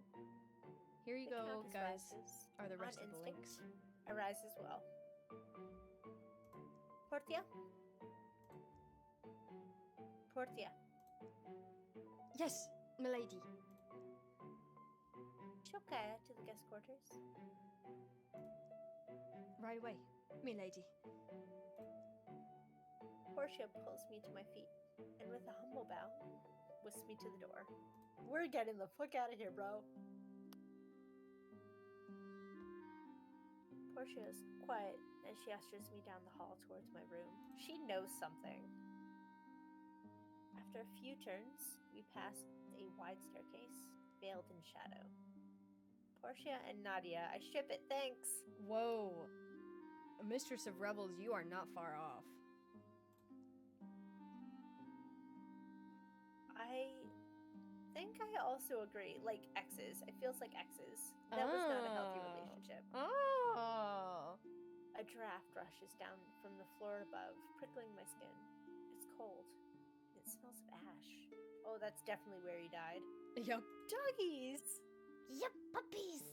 Aren't they beautiful? Oh, babies, they're so pretty. Those dogs definitely like to roll in the mud. Yeah. You know they love rolling in the mud, and then somebody's like, I have to wash them really well now. The poor palace stuff. This is They Mercedes. are blow dried. This is Mercedes and Melicor. That is fantastic. Right? Curled up on the bottom step are two large, lanky dogs. They are fully blow dried, and I need to pet them right away. Hold on, let me pet my dog instead. Hi, baby. Oh, she's a baby. Fathomless eyes fix upon me, and they rise slowly, without a sound. Look, it's you. If you were a whippet. A whippet. Though they look as though they could strike at any moment, I sense no ill intent. They're good boys. Babies! I hold out my hand, and they approach to sniff it. Please tell me they like me. Their huffing breaths tickle my skin, and their tails start slowly wagging. Wow, this is bizarre. They never take kindly to strangers. I love it when that happens, when there's dogs like, they don't really do well with strangers, or like they're always shy, or they're always a little bit aggressive, but they like you and only you. It's always so good. That is the highest honor in the land. It's just how they were trained, but I've never seen them act like this. Slim snouts brush up against my sides as the dogs investigate me further. Satisfied, they draw back, looking at me expectantly. Do I got treats? More pets. I definitely pet them, for sure. Pet the dogs. Excellent. Very snap decision. No thinking there. Pet the dogs. On a whim, I reach out to run my hand over the smaller one's silky coat. I wouldn't do that if I were you. The dog rears back. From my hand or from Portia's panic tone, I'm not sure. Sorry. They're a little unpredictable. They seem to like you, but I'd rather you keep that hand. I would like to pet the dog, thank you. Hand, you can have it. The hounds trot dutifully back to their spot. They nearly blend into the marble. Oh, no That's wonder one they're thing, like I this. never liked white marble. Like, it's just so blinding all of the time. So, you don't like my grandmother's kitchen? Well, it's not indirect sunlight. Like, I've been to more than one palace yeah. and holy place. Yeah. Where it's just white marble everywhere in the direct sun. Mm-hmm. And I'm Jesus. always going blind. Is it polished? Yeah. Oh, no. I got a chance to go and explore Paris for a little while just this last summer, and I didn't bring sunglasses, and I had a headache from the light every single day. Like the city is just so bright because their City of architecture light. is like constructed out of like very light white stone. And it just bounces everywhere. So if you do go to Paris, bring sunglasses. I've technically been to I've been to a bunch of places with polished white marble in the sun. But the worst case scenario, I went to the Alhambra and I could not see a single thing. We spent all day there and I didn't bring sunglasses. Your eyes just didn't and adjust. I spent the entire time literally crying because I could not see. Oh. So I need to go back to actually see it because it was so bright. I don't remember a bit of it because I had my eyes closed almost the entire time. More Paris tips, and don't go in July. Too hot and stinky. Thank you, chat. Who the hell are you? I think I've only been in August. Give me your honorific. You stranger thou. Reveal yourself. Who goes there? Oh, no wonder they like this. They haven't had the chamomile cakes. They have chamomile cakes? Of course they do. They're Lucio's hunting dogs. She looks nervously from me to the two dogs, still as statues. Well, let's get them some cakes. Wait here, Kaya, and it's probably best you keep your distance from them. No, I'm gonna pet them. I'll be right back with those cakes. I'm absolutely petting the dogs. Help me! Save me from Chad! Oh no! No! Portia swoops through a sliding panel in the wall. I'm left alone in the hallway with the dogs. If we were playing Dream Daddy right now. Oh, imagine! Wrong dating sim, you guys. I feel the bigger one sniff my side insistently. When I look down, it simply pulls back and stares. Then the smaller one is sniffing my other side, huffing samples of my scent. I whirl around. Huffing samples. And it sits back on its haunches, watching me innocently. Cheeky. As I look into one of its sanguine, I think it's sanguine. I'm not sanguine eye. Totally sure. An unsettling sensation ripples through my body like a wave of fever. Whoa, what kind of voice is this? I guess. Oof. I step back, gaze darting up and down the corridor. The voice was coming from the top of the stairs. No! I can only see so far into the hollow gloom. In chat, that's the author of one of our textbooks.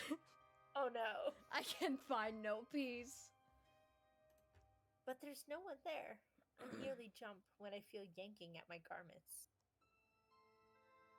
The dogs. Their teeth are buried in my clothes, unrelenting as they drag me onto the stairs. But they're good boys. I don't want peace, I want problems. Always! Sarah, I like your vibe. Sarah is the premier gremlin of the class, to which I am happy to give my placement as usual gremlin. I am second place gremlin of the academy. Dang, you must be very gremlin then. I trip up the first few steps and their tails start wagging. I will do whatever these dogs say. Hey! I try to wrench myself free, but the two dogs tug stubbornly. Uh-oh. We are no longer lit. The dogs only let me go at the top of the stairs. Oh god, have you ever been dragged anywhere by dogs? Like, that must have been really difficult. No, what kind of question is that? You don't get dragged places by dogs. No, unless I put a My neighbor sled used to have a behind really him. big dog, and he was not very well trained. And he used to just run. He was very strong, and I would just get Oh, dragged. you mean 'cause on a I'm little. leash? I was like, I thought you meant in the way that Mercedes and Melicor just dragged you around. Yes, on a No, leash. like, But also, kind of the same. Raja, we used to be able to kind of like harness him up and put a sled behind him when he was little. Nice. And he could be my one lone sled dog because at the time I was only like 10 or 11. Mm-hmm. He was a big boy. And he was a muscly boy, an Alaskan so Malamute. big. I remember the first time I saw him, I was like, "Holy shit, that's the biggest dog I've ever seen." Aww, my puppy. Big boy. The floor and walls are frigid stone, and the air smells of ash. That is a disgusting smell. I'm so sorry. My head is spinning, and I hardly feel the chill in the air. Though my heart is hammering, I summon a weak glimmer of light in my palm. I look around for the dogs, but they're nowhere to be seen. Yeah, it's too stinky. There's a door ahead, partway open. Inside is a deeper darkness swallowing the feeble rays of light. Ooh, okay, now we get to coins areas. We're so going in this room. Oh, I have some of these choices already unlocked, and so for us, we don't actually have to spend coins, but I have saved up for so long in anticipation of streaming this game. You can do whatever you want. We are good to go. Great.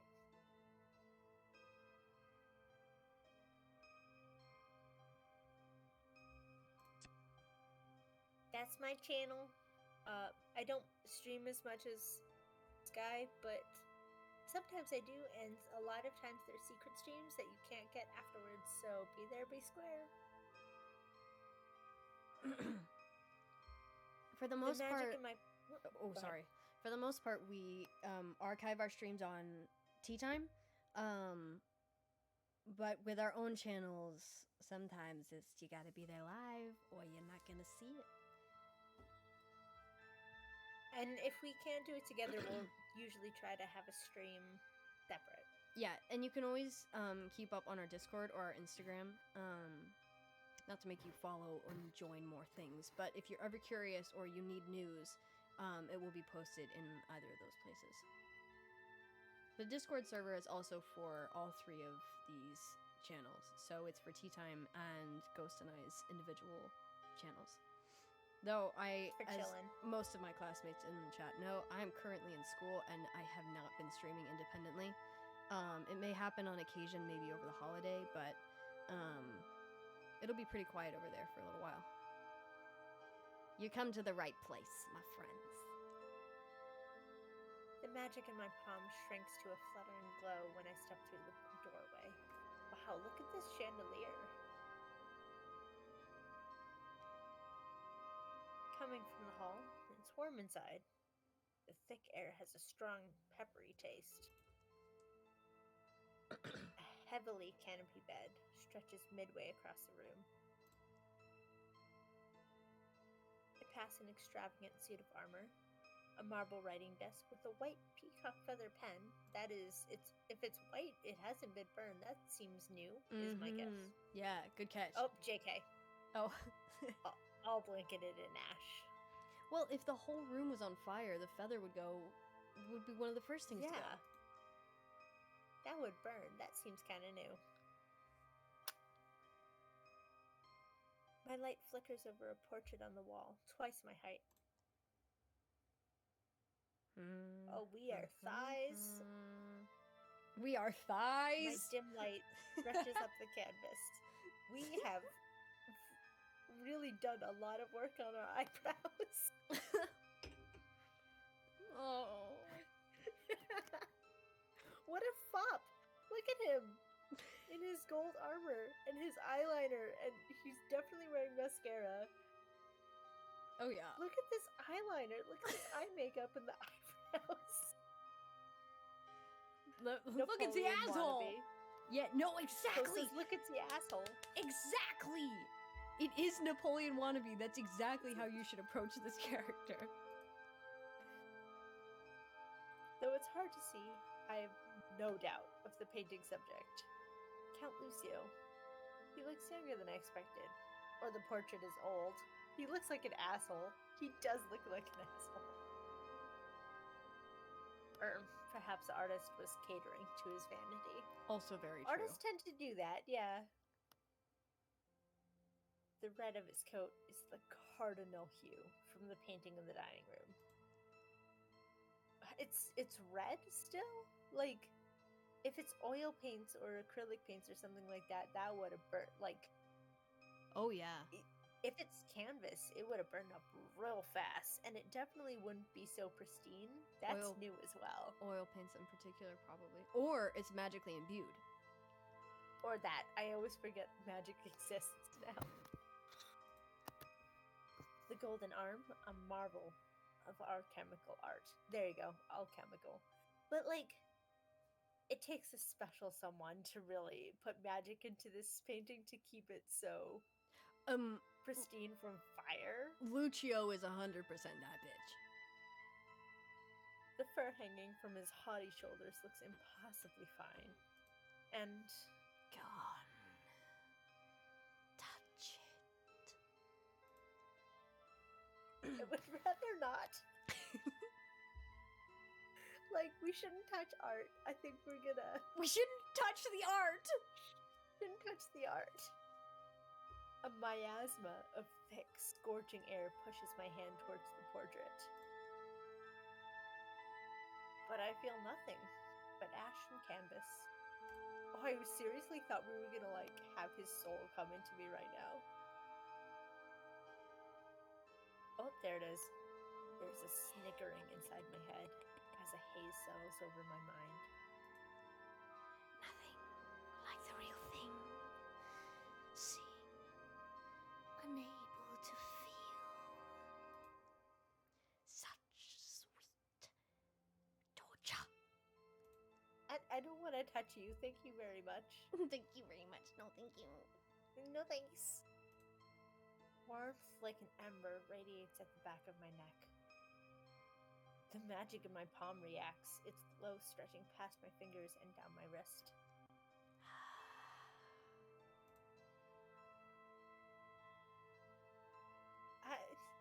No thanks. The strange sensations subside, and the voice grows fainter, even wistful. What a creep! Yeah, absolutely. There, in your energy. It's him. Could you be? Haze vanishes from my mind. I reel back from the portrait. Oh my god, he and Azra are totally exes. I'm just shipping everybody in this. Who? Lucio and Azra? No, Back when listen, lovers to enemies. You respect Azra. You take that back. Lovers to enemies. He was No! like, oh shit, you're fucked up, dude.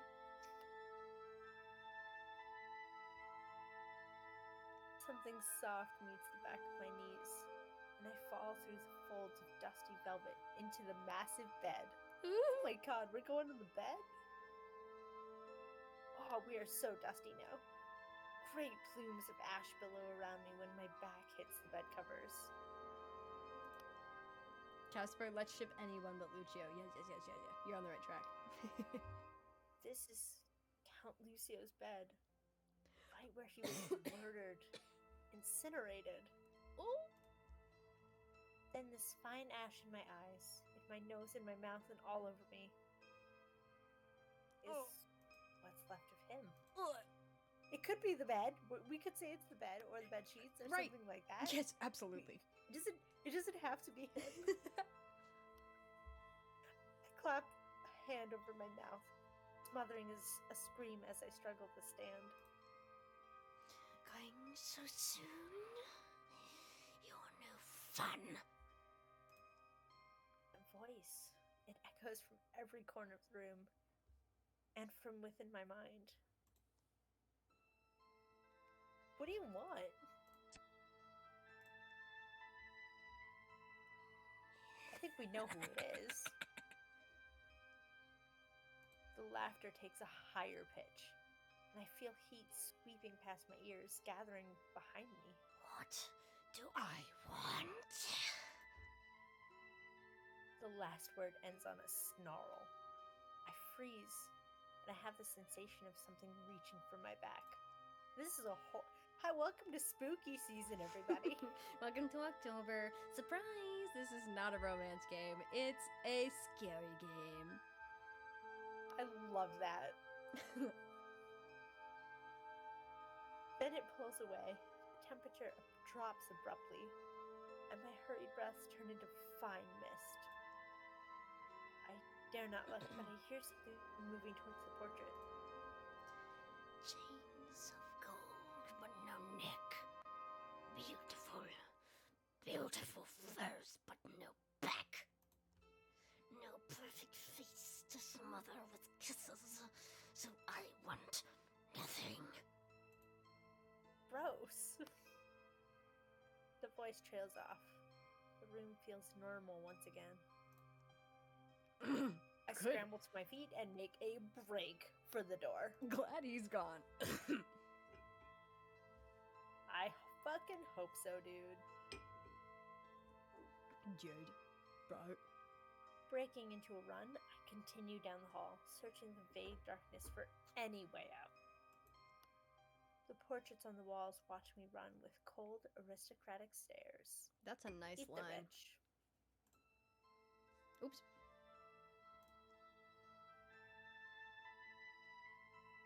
What about a scary romance game?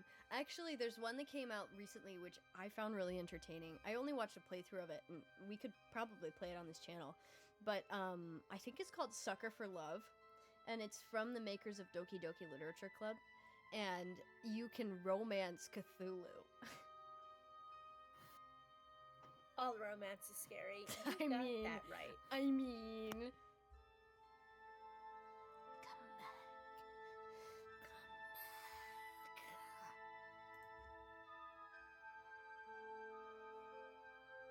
Find the dread. And all good sense. I stop and turn around.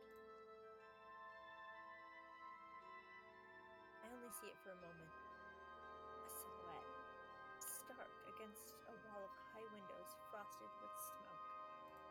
Ready smoke. Oh my god, it's the devil. Well done. Claws, horns, and hooves like onyx. Onyx. Onyx, fuck me. So many times I read words and I'm like, I've never heard anybody say this loud ever. Fucking same. And the amount of words that I encounter in school on a day-to-day basis that I'm like, No, straight up. I don't know. That's why my school is nice. I can sound very smart because everybody needs to use very simple words. Small words, me please, Brent Small. Small words. We are very stupid here. So I use big words that are actually medium words and I sound very smart. Yes. The white face of a goat with red eyes fixed gleefully on me. Absolutely the devil, like, that is legitimately the devil's a goat.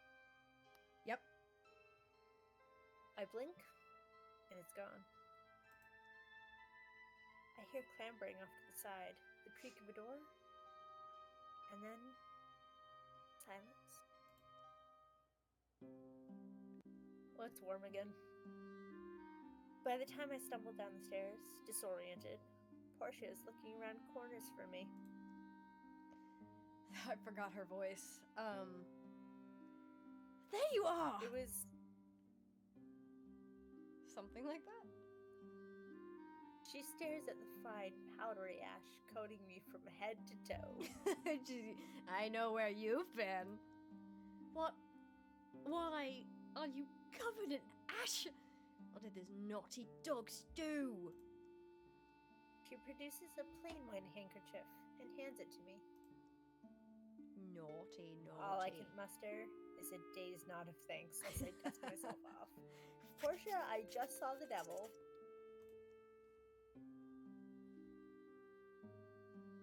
My mind feels fogged, struggling to make sense of the shadows I saw. Whispers I heard. Portia takes me gently by the elbow, helping me brush off the last of the ash. That's very hard to do. You know, I'm just going to leave these cakes right here. Let's get you to bed. I follow at Portia's heels until we arrive at our destination.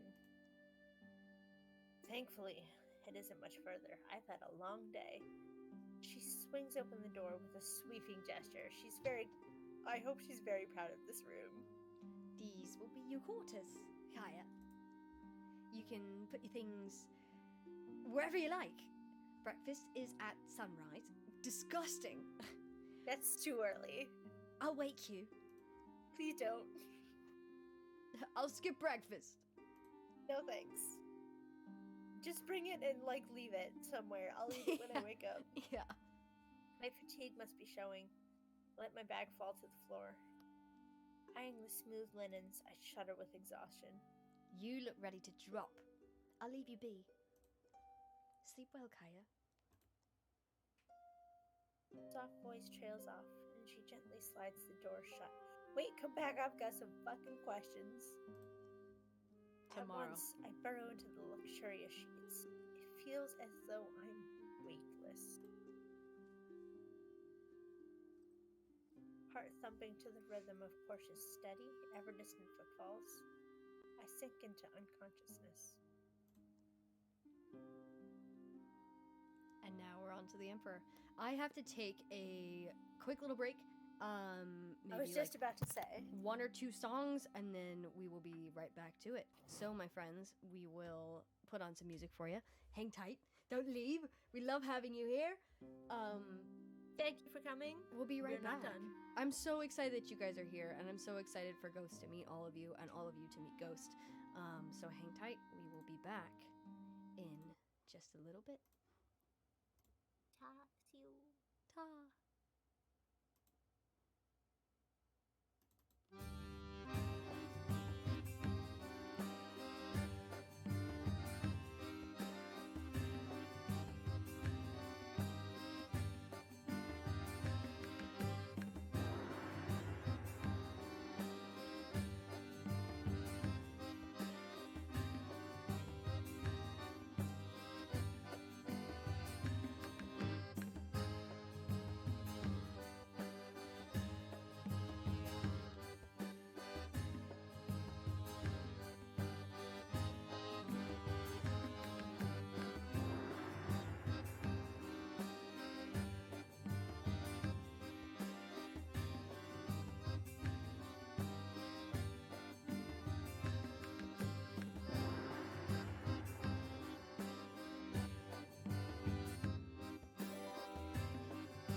Da-da, da-da, da-da. Welcome back, my friends. Hello. How was your break? What'd you do? Get up to some cool things? What did I made some tea? I changed. I was wearing my work outfit, which was not comfy. And now I'm being very cozy. I've lit some candles and some lanterns, and I've got my tea now, which I did not have at the start. I'll make it a goal to have my lantern set up by next week's stream. Oh my god. Oh, it's me, Mario, was up to IPA, which Ghost fully knows. Oh, I am so sorry. The extent of the pain that I have been enduring. I'm so sorry. Actually, Post knows too. Yep. Yeah. They know your pain. Anywho, we are back. For anybody joining us newly over the break, we have been playing the Arcana, a mystic romance. And this is Ghost's first time playing the game. We're going in completely blind, and this is book 4 of the prologue. Welcome back, my friends. We lost some people. We did, but we took a long break, and we needed it. Yeah. Sorry about that. For the new people here, I believe this is the first time you will experience this, but the reason that the tea time account told you to grab a cuppa is because of these. Welcome to the tea check! What kind of tea do you have? Now, everybody, you have to post. You gotta tell us what you're drinking, and then we will tell you what we're drinking. If you didn't change it, still tell us. If you have changed it, absolutely tell us. Yeah. Somebody's posting a beer. Someone got beer. That's, I guess it's a type of tea. Old wheat. Wheat tea? Oh, Sarah, what were you playing?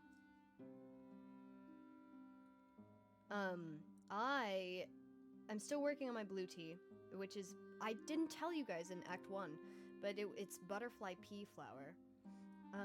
But I have also evolved into a newer, hotter cup of tea that is this delightful raspberry ginger tea. This tea, Ghost, you've had it before. It's like fireworks in your mouth. Old wheat. Sarah. Just...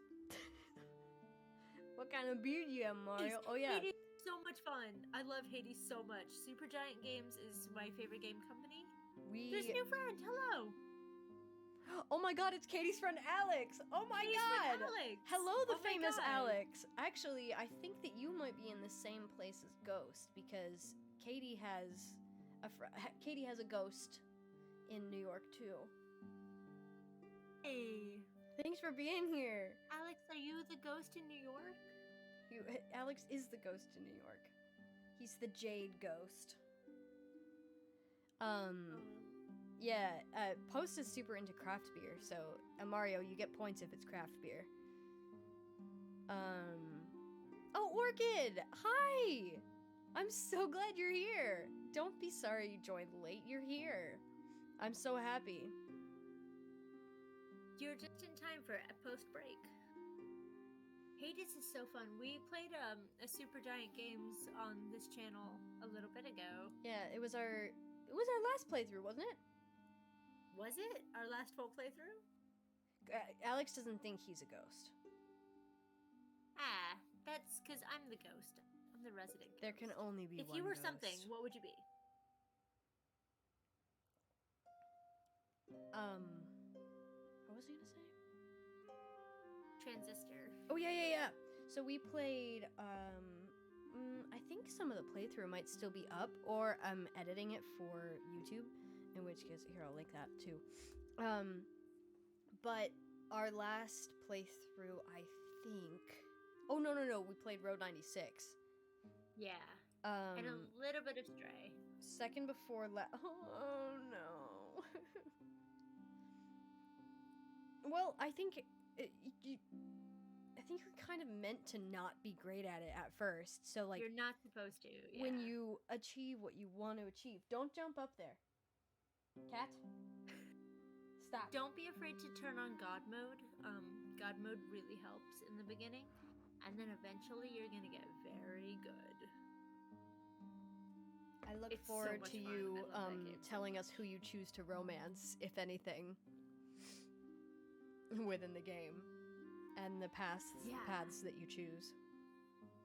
And I'm definitely one in of the- God mode.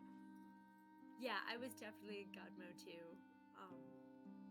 Yeah, it's a really nice thing because often I stress about making decisions in games, which is really ironic because I really like decision-making games. And here we sit But- in a decision-making game. Yeah, here we are.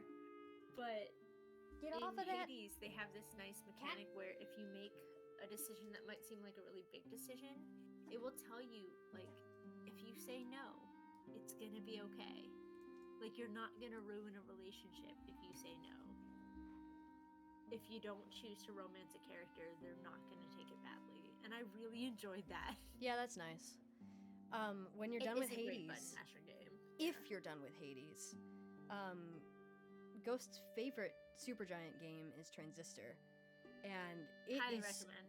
such a cool concept. I was blown away, and I can't wait to play it again. It's a really short game, but whoa, it's a masterpiece. Big draw for bisexuals who like swords. I mean, that's most of the people in my school, so you're But, catering to the all right the bisexuals dynamic. who like swords, go play Transistor because that's a game for you. All in all, 100% of you play Transistor. It's also an indie game, Sword so it doesn't cost a lot. But yeah, my friends, and the studio is great. Like the studio, they I know I'm not wrong. enforced vacations. When the whole crunch thing came out about like BioWare and Oh yeah. Cyberpunk and everything like that, they were like, yeah, I don't know what that's about because like we make sure everybody's okay. If we think people are working too hard, we make sure they take a vacation and like take time off and have social time and stuff like that. They're a great company. Yeah, support Supergiant Games with all your heart. I'm so glad that Yeah. Hades got them traction, and I can't wait to see what they do next. I really want them to put Pyre on the Switch. Yeah, me So, too. Anybody from Supergiant Games, if you're out there, please put Pyre on the Switch. Please. I know it's difficult, but that'd be perfect. Please. Yeah, crunch is a huge issue in the industry. Like, all right, gods, I've sent you this plea. Hear me. Mark me. Stop abusing artists. Stop letting. I mean, like, capitalism is not a place for us to operate. But let's just do our best with what we have. And that is very different than what is happening right now. Because art is vital. It's essential.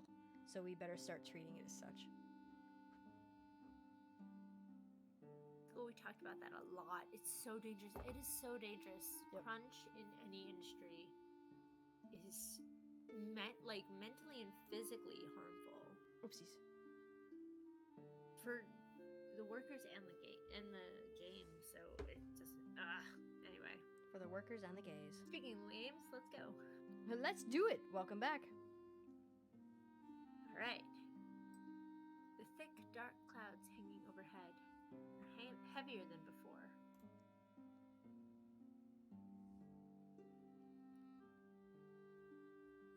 My own thing is loading, so sorry if crap. I'm a little laggy. I keep But skipping. I'm if sorry. I'm dreaming again. Something. Hold on. I'll get it. Give me a second. We're on the Blackstone path again. If I'm dreaming again, where is Azra? The unforgiving wind burns my eyes as I search the desolate landscape. Up ahead, too far to reach, Azra still with the lumbering beast. There's a lumbering beast? They've stopped at a fork in the road. One way goes east, the other west. Apparently that's where you meet Hecate, however you want to pronounce her name. at forks in the road. Oh, That's where you give her offerings. that's fun. Azra dismounts the creature, placing a hand on its hide. It turns down the path to the east. Azra walks west, and I know at once he is going the wrong way. Double, toil and trouble.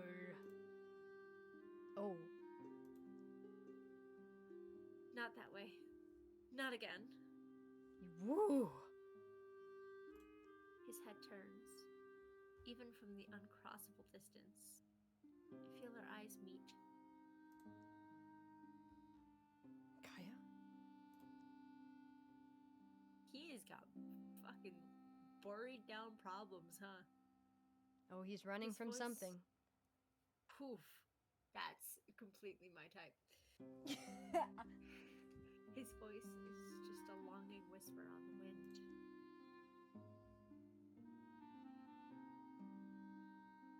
Wow,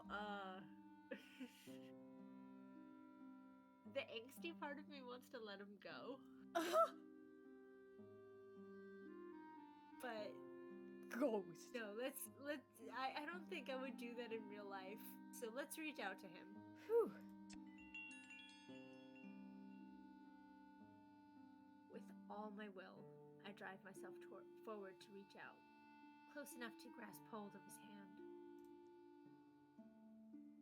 When our hands touch, his eyes are wide with wonder. Before everything around us dissolves and falls away. I hope that action had consequences. It's yesterday in the dream. I'm sweeping a mess of powdered bat milk when Azra wanders in. Bat milk? Good lord. Kaya. Wait till you see what the woods had to offer today. Mushroom, fruit, and roots tumble out of his bag onto the countertop. He leans on his elbows, hands under his chin, watching me with delight. Oh, so precious. Wow, so much! This is more than we need. I thought it'd be better to have plenty. I don't want to leave you here with nothing but pumpkin bread. Pumpkin bread is delicious, thank you very much. The recipe, my friends, if you are a baker, say let's me Sarah. The recipe is on our Instagram right now in the stories. My hands occupied, Azra slips a goldberry in my mouth, and I chew slowly, tasting nothing. I don't know, can you not taste anything in dreams? You can definitely taste things in dreams. That's a question. What do you think, chat? Tasted things in dreams?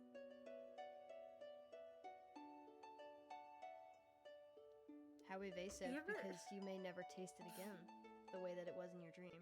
Do you remember that freaking dream I told you about with like the paint? I was in one of my Yes! Oh my god, do you feel okay telling stream about that? Because it's a masterpiece. Yeah, if I can, I'd have to look back on my notes about it. I write down my dreams when they're insane. I don't think I've ever eaten anything in a dream. I'm so sorry for you. But when was this? Like a couple months ago? Oh, shit, I'm Maybe losing 2 visual months again. ago? I had a crazy dream. I was in like a warehouse kind of room with a bunch of people, and there were two separate orders that were kind of, what's the word? Like trying to make us into a part of their order? I don't remember the word for it right now. Well, I mean recruit, but that's such an ugly word. Or like, it's as like ceremoniously integrate us into these orders. Induct? I don't think I've induct. Thank you. That's the word. Induct us into their orders. There's two separate groups who are all in like this warehouse space, and one side were like these kind of nun figures, and the other side were more paganistic, and they were the more interesting ones, obviously. And they were just like dripped in gold, like gold paint just flowing down their arms and ceremoniously painted on their faces and on their lips. I sort of And they had imagine these- them like loosely as Huh?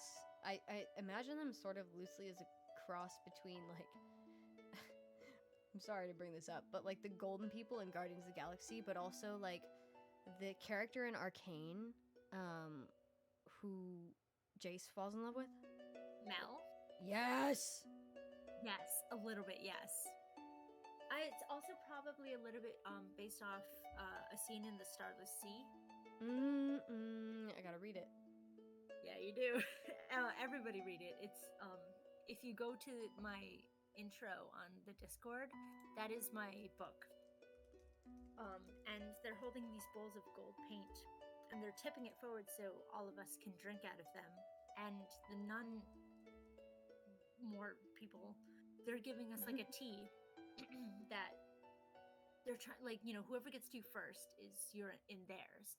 And we're all sitting there waiting, and this beautiful boy, like really dark skin, painted with the gold, and the gold is shining on his dark skin, was giving us the paint. And it's just like dripping down everybody's mouths and their lips and everything. And that paint tasted so thick. It wasn't good, but it was thick, and it was like textured a little bit. It was not grainy, but like a little as if you're eating like a very thin film. What was the other It cult? was slightly bitter. And then the tea that she was giving us, she tried to wash it down. It didn't work on me, but it, you know, she gave it to the person next to me, and because she gave it to the person next to me, the beautiful boy in gold did not give it to her, and she was distraught about it. The tea tasted like nothing, but it settled in our stomachs like stone, and I can still remember that. Huh. And then it was done, and we were in whatever, like, you know, order that was given to us, and the girl next to us was distraught that she didn't get the gold ones, and was like kind of causing a scene, and everybody was telling her to be quiet. I don't remember exactly what happened then. Something important happened with her, but I can't remember. I have it written then down everybody- somewhere. Yeah, I sent it to you immediately. I woke up and I was like, whoa, fucking crazy dream. Our texts are the dream journal. Yeah. I also have it written down, but my room is quite dark and I'm not willing to search through all of my notebooks. Oh, no. Let's press on. Yeah, and then, like, the space had, like, secret doors that we were trying to open and shit like that. And I knew what was behind the door. I knew what was behind the secret door. And as we opened the door, I fucking woke up. And I'm so mad about it to this day. Oh. That was the worst description of the dream, but voila. Crazy dream. I have tasted things in my dream before. Verdict, you can taste. That was so long, I'm so sorry. No, that's one of my favorite dreams. Yeah, it was a good one. Alright. I wanted to tell him then. Now. Can't remember why I didn't. Can't hold it in. I think we missed something. Oh, we were trying to make him not leave. I scrolled forward and I'm sorry. I want to come with you. Astra blinks, drops his gaze and sighs. This is cute! I know. Always pay for the choice. Gentle hands come to either side of my face as he looks deep into my eyes. I know. I wish I could take you. It's too risky. Wherever he goes, it's too far, too fast, too risky for me. But not for him. Risk it. You gotta go where you gotta go. I'll risk coming with you. Oh, Stevie! Wow! I turn my face so my lips meet his palm. He goes still with surprise. risk it. Yes, my dear. Well, everybody welcome Talia to the stream. Hi, baby. It's dinner time.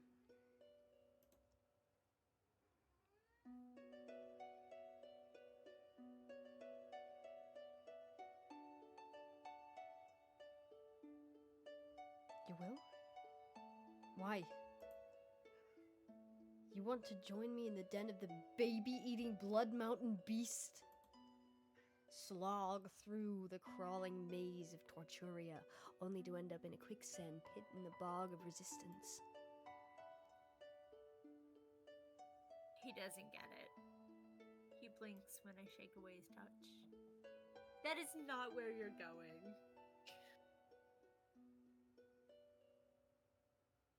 I want to be with you. If you're going to the Blood Mountain, that's where I want to be. Ah. Oh, look, he's so plushy. You don't see this very often. You really got him. You want to put yourself in danger. To be with me. That's... Oscar worries his lip in thought. He steps back, gating his hands down my arms. You're really serious this time, huh? Turning you down is even harder when we want the same thing. Let's go! You don't want to be left behind. And I don't want to leave you. But sometimes we can't have what we want, even when it feels right. He turned bright red. I'll bring back whatever you want, okay? Anything. My brow furrows, and he squeezes my hands in apology. I don't want souvenirs. I want to be where he is. I thought he wanted the same. He just said that he did. I grip his hands and look him in the eye. If I have to be the one to banish these doubts, I will. I will. Ooh, we are being mad direct. I mean... He's gonna say no if I ask, do you want me? Because, like, he'll be like, because he'll think that's not what we want, I think. So let's say I want you. Oh. Let's be the direct one. Cut here. right to the chase. Yeah, sure. I want you. He goes still, and his hands brace mine tight. He just shudders with a sigh as he pulls away from me. Oof! Ow!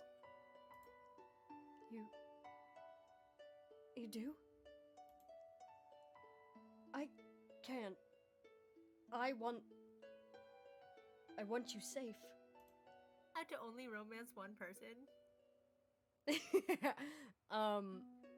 For the Can it sake be of the poly in stream, this? people are trying for poly routes. Actually, you can do 2 routes at once, but you will do the route like as Like a one at a monogamous time. Yeah, a monogamous partnership. Alright.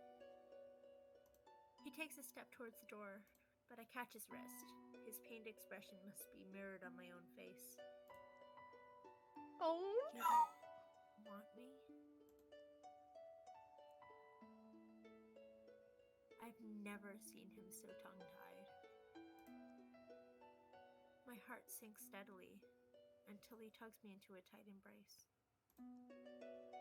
Also, Of course guys, I do. I'm so sorry if you hear voices. My neighbors are speaking very loudly, and I can hear them through the walls. Are they having Also, a if party? you hear, like, things, there are fireworks going on as well. What the hell?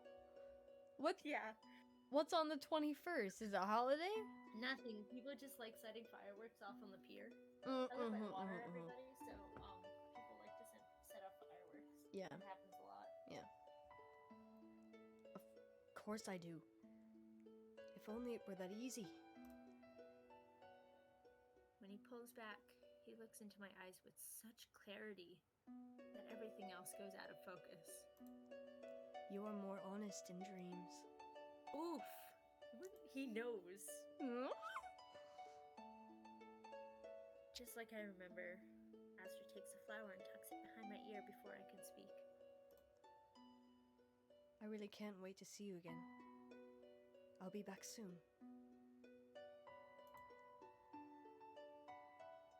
Voice reverberates through my consciousness, soft and full of promise. He's not coming back, dude. Oh, he is. He's not fucking coming back. Something's gonna happen. He's not coming back. Oh, something's gonna happen. My mind grasps after the vestiges of the dream, but it's futile. It's already fading away. Good morning. Oh, it's breakfast time. Sunlight tickles my face. I open my eyes with a groan. Recalculating. Morning, Kaya! Too chipper for this early in the morning, Portia. Indeed. Portia sets out a tray of breakfast pastries while I slowly sit up. What a lovely sunrise. Did you sleep well? The Countess wants you to meet her in the library once you've eaten and dressed. Portia sets a neat pile of elegant clothing on the bed beside me. I unfold the top piece, marveling at the way the fabric moves. We took your old clothes to be laundered. Milady asked me to provide these for you. You just stole my clothes? I'll be waiting in the hall whenever you're ready. She ducks out the door. I move the silky garments aside and toss back my bed covers. Did you undress me while I was sleeping?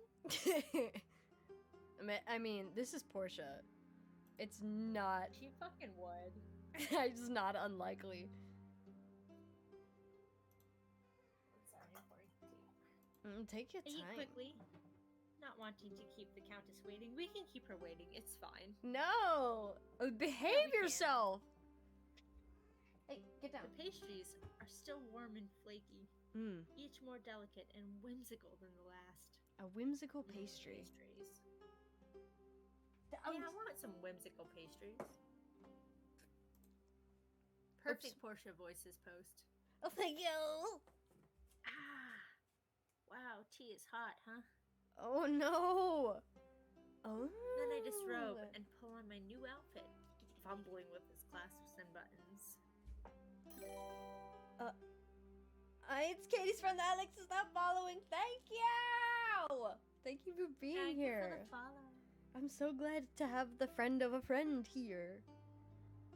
Oh! Don't you look nice? The Countess has a real eye for fashion. For what? Whoa! She definitely does. I don't know who that was. The Countess has a real eye for fashion. She'll definitely bleep please. Portia stops before a panel in the wall, 3 times my height. It is crafted of smooth wood in all the colors of rippling honey. That is fantastic. Carved with dizzying intricacy is a great tree in the height of maturity. Oh, I love this part. Its leaves and fruit are inlaid with jewels, precious stones, and mother of pearl. It's Milady's own work. Beautiful, isn't it? Portia retrieves, whoa, Check ring the of chat. keys from her pocket. Check the chat. Starless Sea's one of my favorite books. Yeah. Good job, Alex. I knew I was gonna like you. You were like from New York. Starless Sea's one of the favorite books. Yes, the scene where they're at the sea and they're painting. Not too much spoilers. I'm hoping for because Skai has read it, but yeah, they're painting each other in gold. It's definitely went into my dreams. That's so cool. Also, I don't actually know if that's where they're from. Sorry if I assumed things.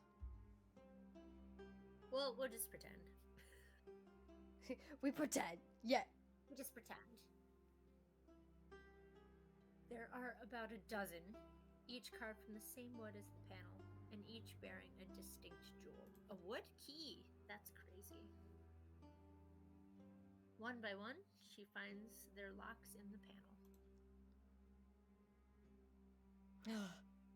With each key, the roots of the tree start to unwind from each other, pulling free from the floor. Oh, that's so cool. Right?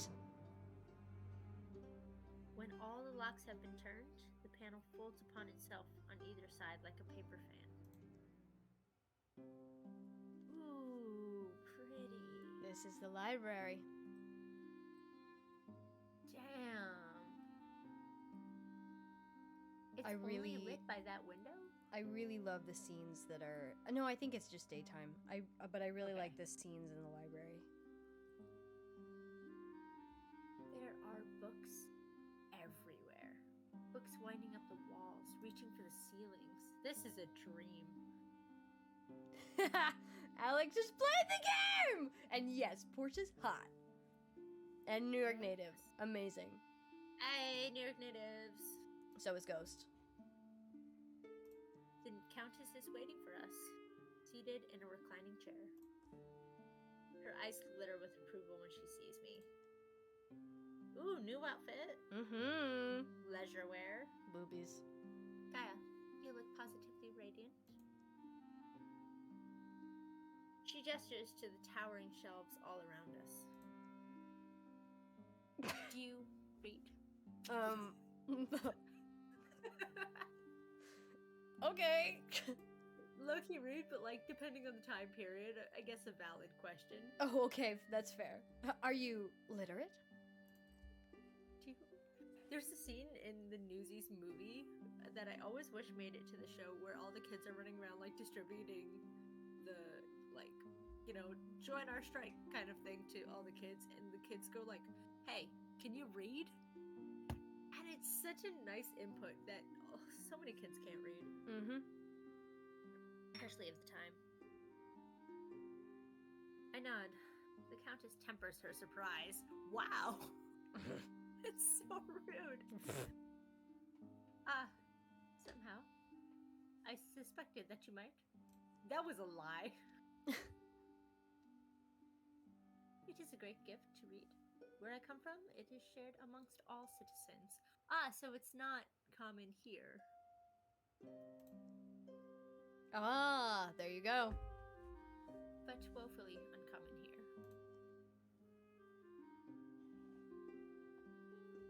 Okay, if you please. Her accent is all over the place, I'm so sorry. It's not even a real accent. We will figure out the voices. It's just part one. I'm gonna give She leaves- Azra something better. Yeah, I'll figure out like an actual accent. It's not gonna be good, but it'll be better. Mm-hmm. She leads me deeper into the shelves. Portia follows with the jingling ring of keys. I can't stop staring at all the books. Me too, babe. My fingers itch to run along their spines. But I resist. Don't resist. Do it! Very commendable. Kaya, you are my guest. If you should like to return here, you need only ask. But for the moment... The Countess stops before an alcove, nestled between the shelves. Yes, please, reading nook. Mm-hmm. I would have your undivided attention here. I really like her necklace when we go back to her. Yeah, me too. The blue. Yeah. The desk stands in a slim ray of daylight, cast from a tiny window. Oh my god, here we go. Books, journals, papers, and scrolls cover every inch of the desk. Despite the clutter, everything is carefully organized. Someone's place of study, preserved in time. I am so excited for you to experience how this story just unravels itself. It's amazing. I love her hair. Me too. I'm gonna touch it so bad. It must be really nice to comb when it's like already combed. Oh, Portia's lucky. Lucky lady's maid. This was Dr. Dvorak's desk. He was employed at the palace, as was your master Astra. Was he? Mm-hmm. We called upon them to concoct a cure for the plague. Wow, a plague, okay. Oh, yes. My blood runs cold. The Red Plague, as it was called, swept through the city like wildfire. It claimed young and old, frail and strong. There was no way to tell who would succumb. Cases are rare now. Can't remember the last time I saw the telltale red in the whites of someone's eyes. Remember Got that. the heebie-jeebies. Remember that. Okay. Physicians, scientists, alchemists, fortune tellers, magicians.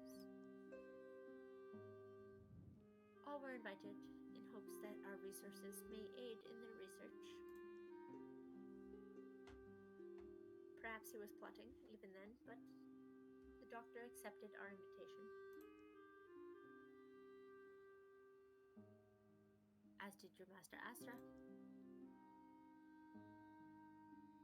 Her gaze shifts to the window.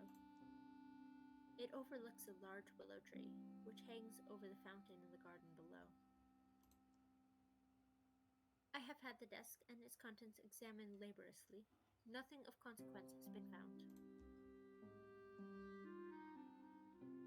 But perhaps you will make better use of it.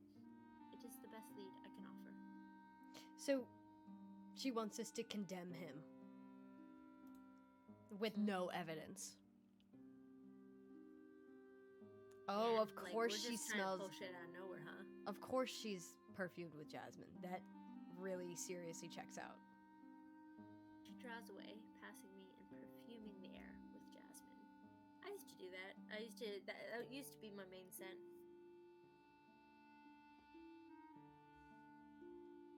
The search for Dr. Dvorak is now in your hands. You may proceed as you see fit. I only ask that you meet with me for dinner this evening. Because you didn't fucking make it last time. Because you were crawling up the steps at the pace of a bug. You did not know how to walk, and you could not climb stairs like a person, so I had to eat alone. How dare you? She smiles serenely and sweeps out of the room, Portia following in her wake.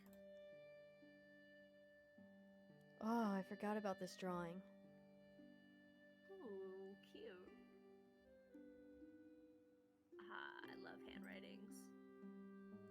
Oh, I'm left alone with the doctor's desk. hold on. Alright. There is a stack of books, a leather-bound folio, and scrolls tucked away in a little row of drawers. Ooh, let's check the folio.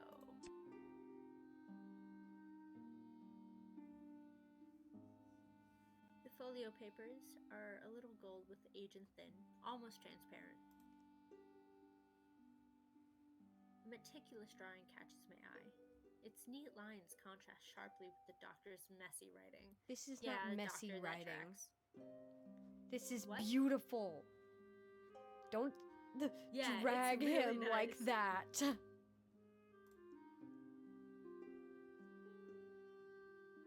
Somehow, the patterns and shapes look very familiar. Like I've seen them before.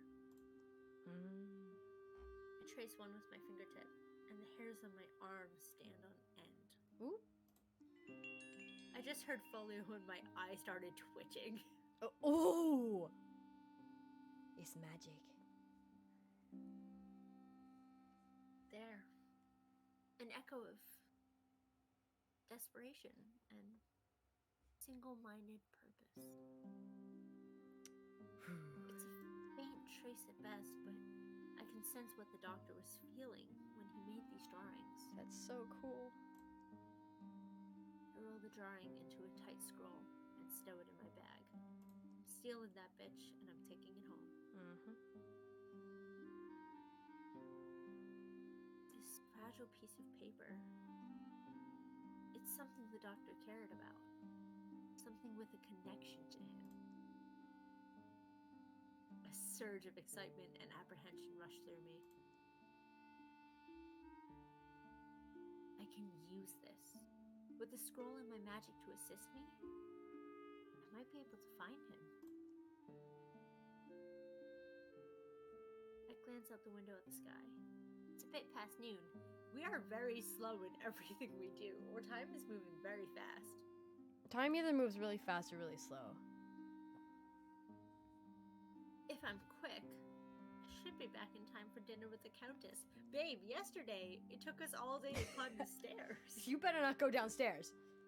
We're not going downstairs. The sun starts dipping in the sky as I make my way back to the city. Oh, we don't get to look at the rest of the things? I thought we were going to be able to look at the rest of the things. Kind of so did I.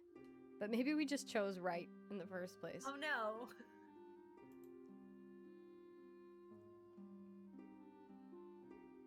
My breath grows short as tremors of anxiety rape from my gut, spreading to my fingertips. Yeah, dude, it's the fucking stairs. Our MC has asthma too.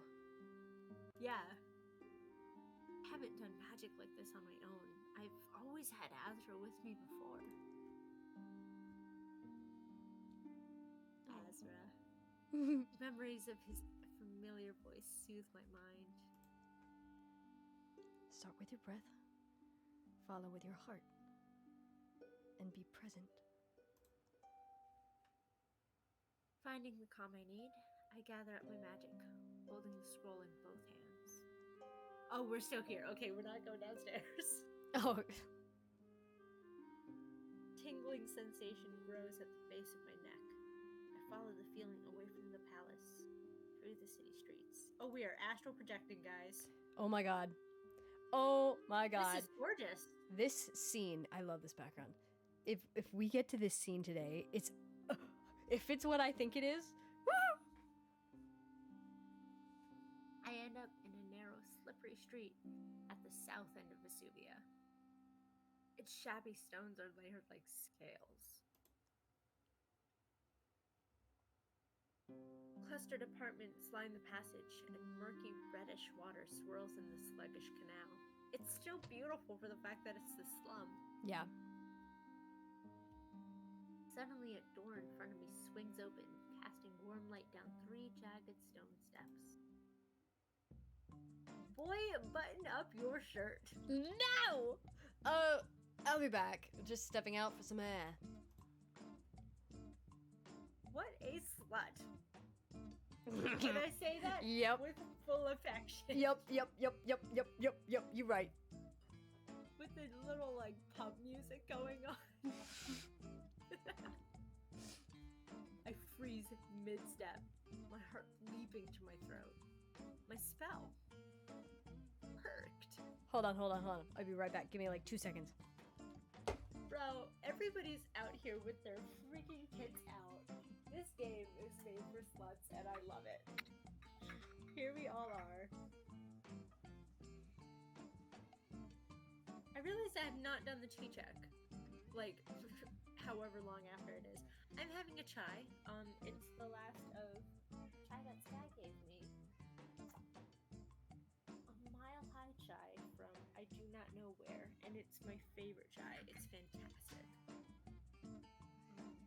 This is the last dregs. I saved it up. I had it last week thinking we were going to do it last week.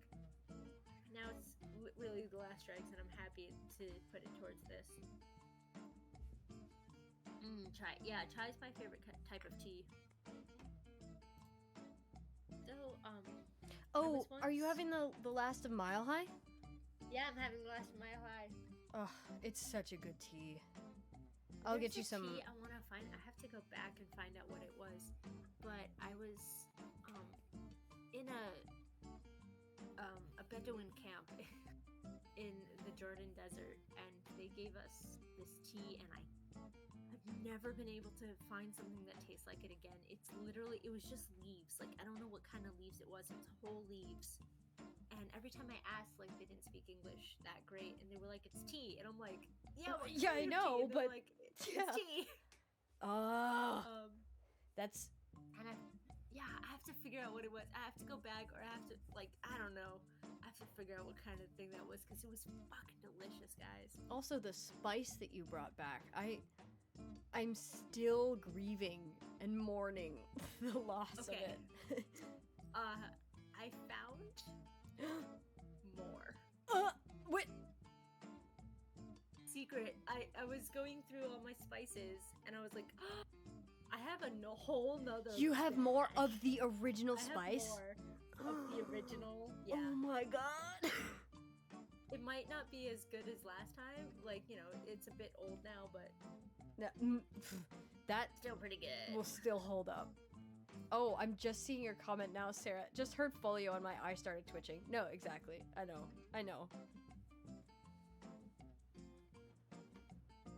Alright, let's see.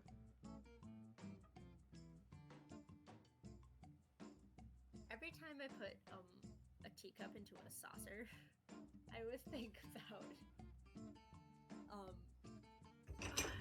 what's the comedian? Hold on, I fucking spilled. Oh, no. Ah! What's your name? The comedian that you showed me.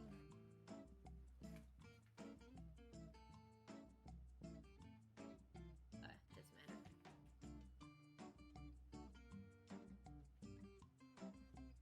Everything went very quiet. Are you still there?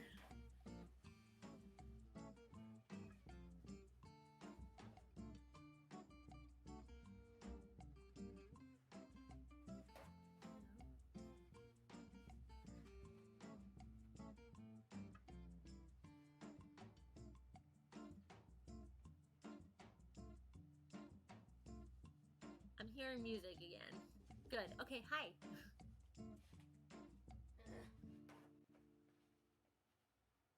I spilled the blue tea too. You spilled some tea? I spilled the blue tea. It's not the Oh, inert no. kind. It's the blue kind. That's special. That tea tastes fun. Yes.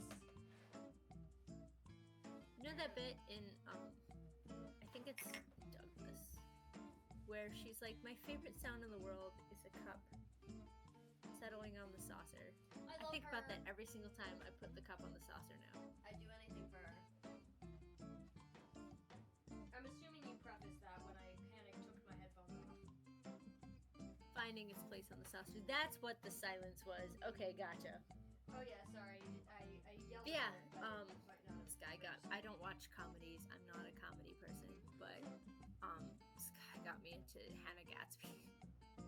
And she's fantastic. What a legend! Sky spilling tea. Yeah, I did.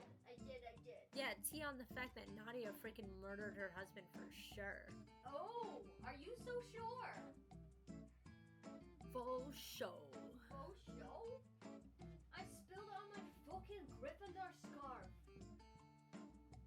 On the Gryffindor scarf? No. On the one I'm knitting.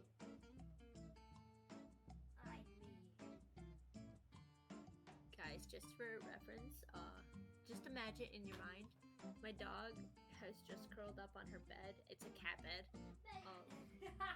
And she is a perfect circle except for one ear sticking out. Oh, baby. She's black and white. She looks like a fox. Hi, Nyan. Nyan, you're back. What emoji is that? It looks... Oh, burning things down. Sorry, I had a crisis. With I a spilled mustache. tea. We will be returning shortly. Ugh, this fun background noise. Oh, the baby. Hi, everybody. Monologuing. Yeah, my girl is baby. She is baby. Got all the zoomies out earlier, and now she's fucking tired. I don't even know how that spill happened. I just don't know. I don't understand. Pizza? Is that pizza or Dorito? Be right back. I think it's a Dorito. Ah, shit! I spilled my tea now, too. Oh, god damn it. You did? And I woke my dog up No, it was like We're a out of little bit in the practice. bottom of my teacup. It's not the whole big thing of tea. Well, I mean, thankfully, like, I'm sorry for waking you up. I did not mean to go back to sleep. I love you. thankfully the teacup is not like a whole event, but it's like bright blue Yeah. stain. Oh God. It's been a month, folks. We're out of practice balancing teacups. Hi Nyan. I did spill the tea. Now we're Also, back. this is the first like Bless you. stream that we've done That's true. not in the same room. Yeah, without that's true. having like insane technical difficulties. Also true. So because Ghost and I, we're doing it. Ghost and I used to live much closer. In fact, so close she could be at my house in 7 minutes. Yeah. On foot.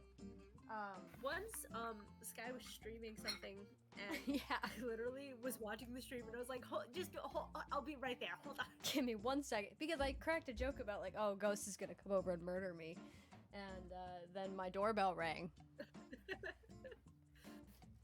All right, we're back. Crises averted. Whew. I was like putting on clothes. You were struggling with a puzzle, and I was like, all right, I'm getting dressed. Here we go. She needs help. Serious help. I'm on my way. I'm coming. I hadn't thought about what I'd do when I found him. I try to back away quietly, but something catches my heel, toppling me into an empty barrel. Oh, nice. Oh, we are going to get taken to El Dorado. Super. Or we're a hobbit. Yes. The next thing I know, I'm staring at the sky, limbs flailing uselessly as quick footsteps approach. If this is the scene I think it is, holy fuck. Hello. Tuck your shirt in! That was quite a tumble. Well, he's home. That was quite a tumble. Are you alright? He's home? He lives in the inn? He does. That's really sad. Well, you'll see. And I love it. The doctor leans over the barrel, extending a hand. He rears back when he sees my face. The shopkeep? What are you doing here? Come on, oopsie daisy. So we're physical. We have a physical body. Yeah, we're not. We teleported. Oh, we teleported. Okay. Mm-hmm. A firm grip encircles each of my wrists, and I'm hauled out of the barrel like a snail shucked from its shell. I feel like that's actually really difficult to do. No, don't remove Snail from his shell. That's his house. You gotta eat them. No! It's hard to do. It's hard to suck them out. No!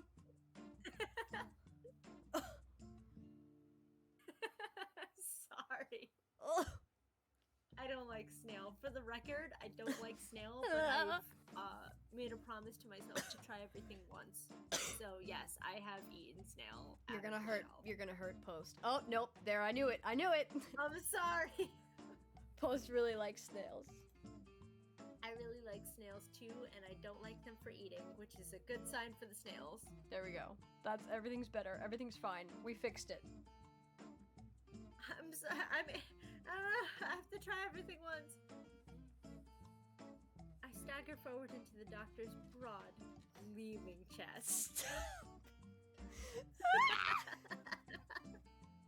No! For a moment, his eye meets mine in surprise at our sudden proximity. He is Woohoo! red. Then, with a friendly pat to my arms, he releases me. I take a good look at my surroundings for the first time. We're behind a tavern, well hidden from the street. Painted on the door is a cackling blackbird lying back on a crescent moon. Oh, this is the shirt that you have. Yes, it is. I have the sweatshirt for the Rowdy Raven. drown your sorrows with a salty bitters.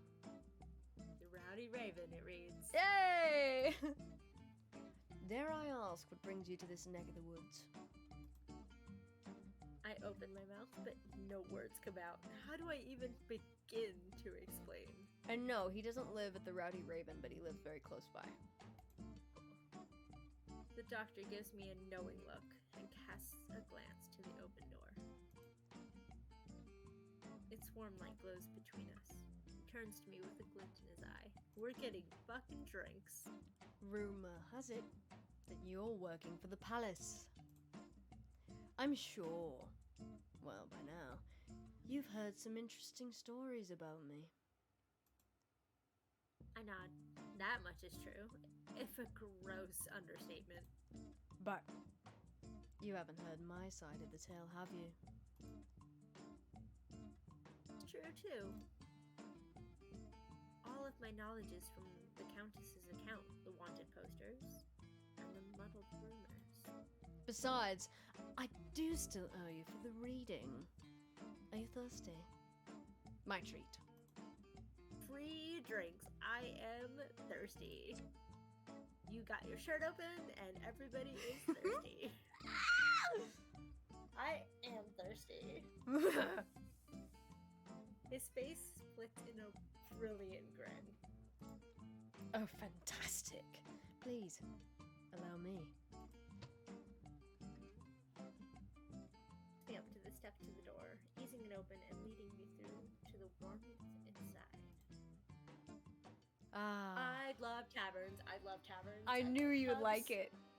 I love taverns and I love pubs and I love cave spaces that serve food. It's not even sundown, but the tavern is in full swing. The noise is cacophonous. Cacophonous. I can't cacophonous. I can't cacophonous. The barkeep, wide, scar-faced, and barrel-armed, gives the doctor a cheeky salute when we pass by. A salute? A cackling drunkard swings out a wooden leg, which Dr. Dvorak politely pushes aside. Thank God, because we seem to be tripping over everything. Tutting, my escort guides me to a cozy booth in the back. You make yourself comfortable. I'll be right back. How do you know what I want to drink? He breezes past me towards the bar. I try to sit still as I look around. Nearby, a pair of old crones are hunched over a card game, attended by a squabbling crowd. I can read. It's us! Up at the bar, the doctor chats with the barkeep. They both erupt into peals of laughter at some joke.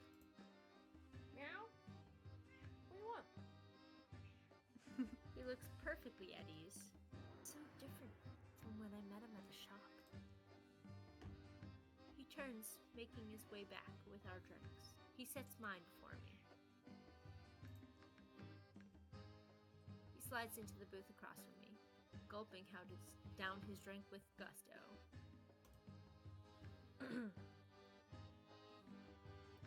I peer into the golden liquid in my cup. Smells faintly like fruit. I mean, switch cups, like he already drank his. Or is it poisoned, Wesley? He already drank his. I can If we clearly switch not cups, choose. I'm getting an empty. I can clearly not choose the goblin in front of you. That's rude. Let's just drink it. Alright. I think we're okay. Mm-hmm. We are. You trust him, so I'm gonna trust him. I take a sip. It's refreshing, barely sweet, and fizzes on the way down. Yeah, I don't trust the Countess. I trust him more than I trust the Count. I think she's trying to serve. You know, I never did get your name. Fingers interlocking on the table between us. He gives me a look of encouragement.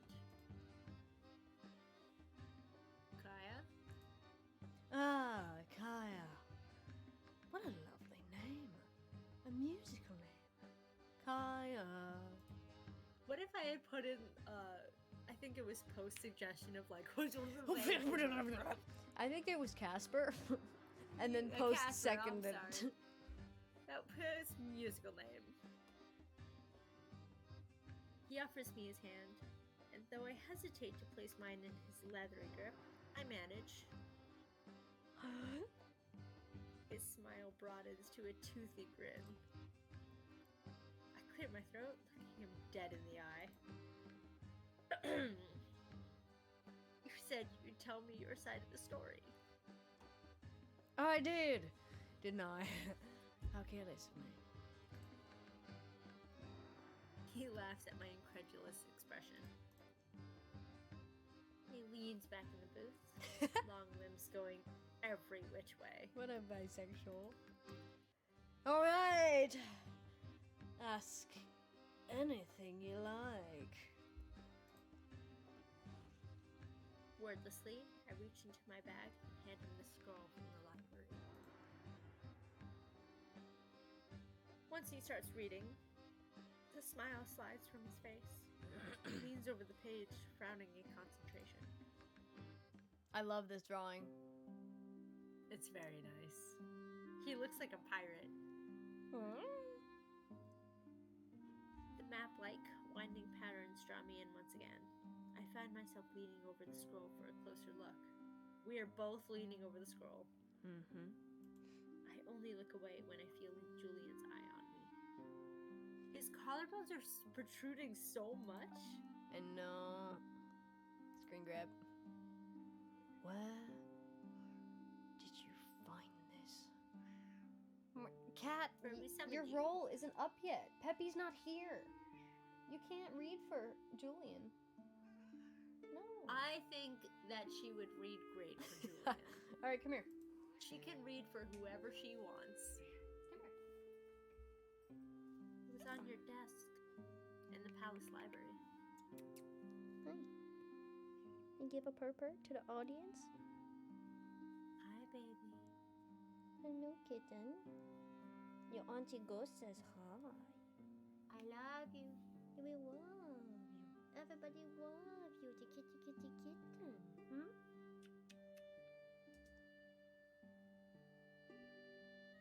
Oh. It's away, but not before I see a flinch of pain cross his face. Oh. Well, this is a slice of a human brain. The patterns are unique, actually, to each individual.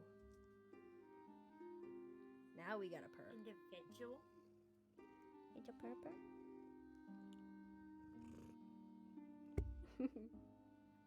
Oh.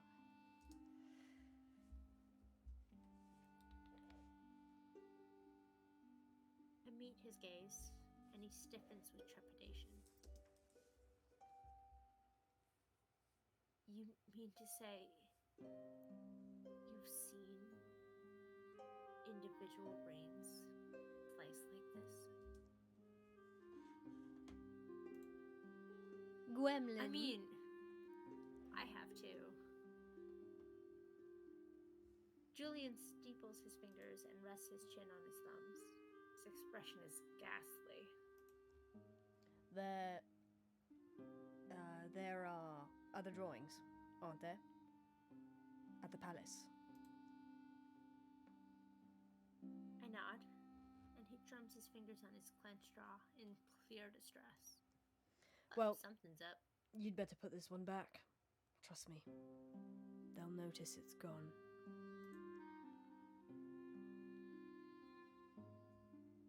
As if he can't stand to look at it a moment longer, he rolls it up and hands it to me. I take the scroll and stow it in my bag. It feels heavier now, as if the page itself took on the weight of his ominous words. Excuse me. Whisking the stains away, Julian heads back to the bar. Shrill bickering erupts from the card playing crone's table. Julian whispers to one of the crones as he passes by and taps a single card in her hand. He's cheating! The card is played, throwing the crowd into chaos. Julian ducks away just as someone douses him with their drink. Lost a bet. He's still wiping it off, chuckling, when he returns to his seat. You would think I'd know better than to get involved. I want to play whatever they're playing. And me too. I raise an eyebrow. He's not wearing a mask here. And everyone seems to know him. I am in a crowd full of thieves and murderers. Oh, yes. Great. Mm-hmm. Look at the bells on there. This must sound so nice in there. Yes. You're not worried about being seen? Here? No. I'm not too worried. Folks around here aren't known to oblige the wants and wishes of the palace. Even the Raven spends his time scouting for guards. Obsessively. Julian scans the smoky rafters while I process what he told me. It's a little surprising. Where Azra and I live, the guards are treated with reverence and fear in no small measure. Suddenly, the raven bursts in through a dusty window overhead, flying in loops with a guttural shriek. Oh, we are scattering like roaches. The bird beats himself against a string of bells. That's what the bells are for. And the tavern erupts into chaos. Guards! Oh shit, who's barkeep? Palace guards! Patrons claw their way out the door, and with every door and window, playing cards tossed and fluttering in the air. Wow, Julian scoops me bodily from my seat and rushes me out the back door, into the alley. It's getting cold, and the sun's almost set completely. We have missed dinner. Oh, For yeah. sure. Mm-hmm. The doctor casts a frantic glance up and down the alley before crowding me into the shadows. You'll be able to find your way, yes? The guards aren't after you. I nod. He clasps my upper arms and looks deep into my eyes. This is intimate. I have just met you, my guy. Mm-hmm. Thanks. For... Not... Well... Thanks, Kaya. He turns and vanishes, leaving me all alone in the silent, shuttered alley. Now what do I do? I thought Julian might give me answers, but all I have are more swirling questions. Hey! You there! I whirl around as two armed guards appear at the alley entrance. They march towards me, but when they're close enough to see my face, they stop. Oh. The Countess is a magician. The guard gives me a short, sharp bow. Oh no, you should be Ludovico. Okay. I'm Ludovico. We met yesterday, at the gates. I nod, trying to summon up some confidence. Yeah, I'm supposed to dine with the Countess again tonight, but it's getting late. Jesus. What was that? Ludovico briskly waves off my unasked question. We'll hail you a carriage back. Don't want to keep the Countess waiting. He leads me to a broader street, hails a gilded carriage, Ooh. and closes the door behind me.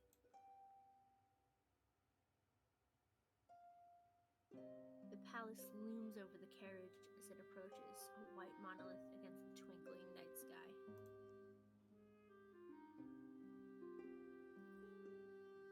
Portia's waiting for me at the gates, ready to help me out of the carriage. She's unusually quiet, not at all her usual cheerful self. I keep silent as well, occupied by tangled thoughts of my own. Ah, the dining room is lit. The grand doors swing open as we arrive to reveal an extravagant meal, piled high upon the long table. Everything is richly seasoned with rare spices. I can recognize the scent of saffron wafting towards me. Oh, saffron is so expensive. Ooh. You're right on time, Kaya. I hope your day was fruitful. A servant sees me and fills my glass with a pale rose beverage. The delicate floral aroma reminds me of the Countess's perfume. First, let us attend to some small matters. My courtiers are most eager to meet you. Oh, here we go. Oh, jeez. Also, that Julian scene was not the one that I thought. But it was good, nonetheless. Still good. We'll get there and you'll be like, oh, no. This one's it. This is it. Yeah. I shall introduce you to them tomorrow afternoon. They will want to know everything about you, but choose wisely what you wish to tell. Facts. I will be informing them of the masquerade as well. I imagine they will be ecstatic. I nod slowly as I chew my food. The ways of the court are foreign to me. But I can trust, at the very least, that the Countess won't allow me to be an embarrassment. And tomorrow afternoon, Woo! My voice cracked. Sorry, I'm gonna go. Portia will lead the retinue to the town square to announce the masquerade. Wow, you were just moving really fast. We haven't even figured out what's going on. Yeah. Once the townspeople hear, word will spread on its own, and then it shall be out of our hands. What? Hold on. I imagine. Visuals. Uh-oh. Keep doing this. We're doing it. Fuck your technology.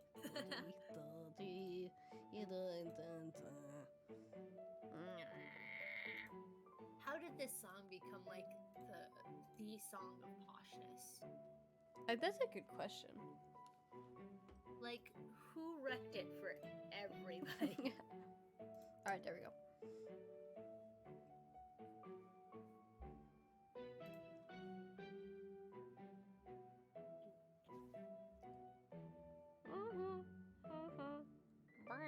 I imagine the crowds will be eager to see Count Lucio's murderer hang. He'll hang!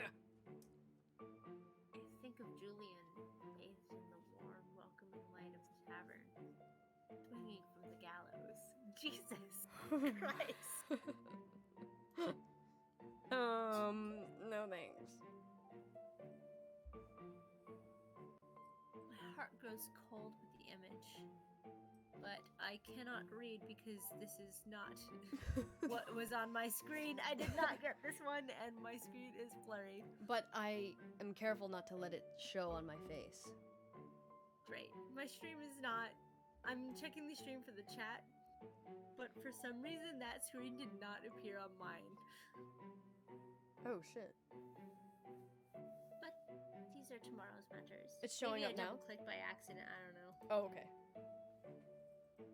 Tonight, Kaya, I have questions. Questions? I brace myself for the inevitable queries about where I went, what I've been doing. I wish to become familiar with you. Okay. The words catch me off guard. I didn't expect her to have any interest in who I was. Let us be strangers no longer. May tonight be the beginning of a valuable friendship. She starts with simple questions.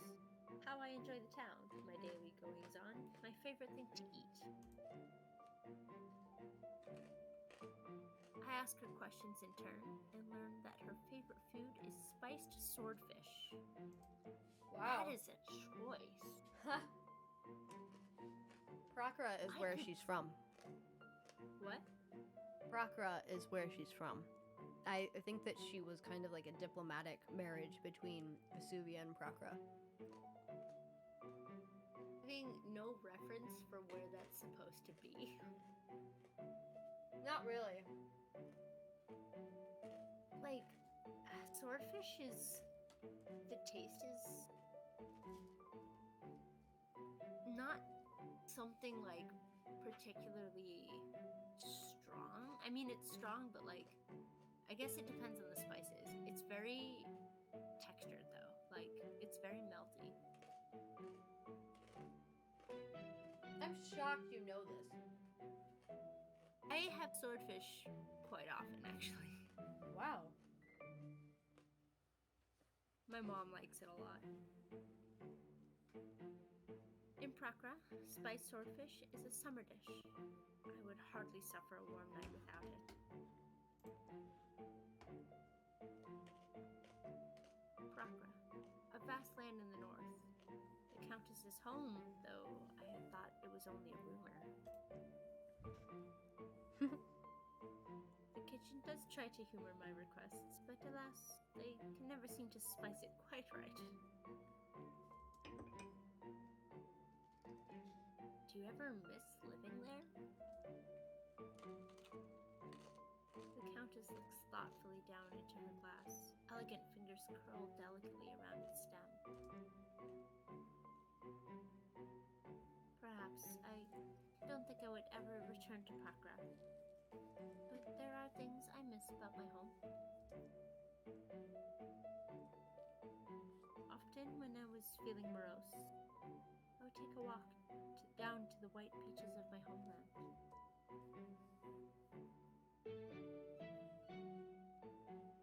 This music is so, like, different than what she's saying. Oh, I know. Observing the opalescent waves crash over the sands would soothe my worried soul. The bittersweet expression on her face as she speaks of her homeland makes her look years younger. I notice that the servants are listening as they work, watching the Countess and I with wondering eyes. Well, if we are to reminisce, perhaps we should do so somewhere more private. Would you care to join me on the veranda for a nightcap? Veranda. She looks down at me, a soft smile tugging at her lips. In my head, she's like 6'5". Yeah, no, honestly. Just the two of us. We can make it if we try. Just We're gonna get out there. She's gonna be like, so, where the fuck have you been? You're late yesterday. You missed dinner. You're late today. She's gonna turn into a Jewish grandma. Oh no! A Jewish auntie. Then she holds her hand up towards me, waiting expectantly.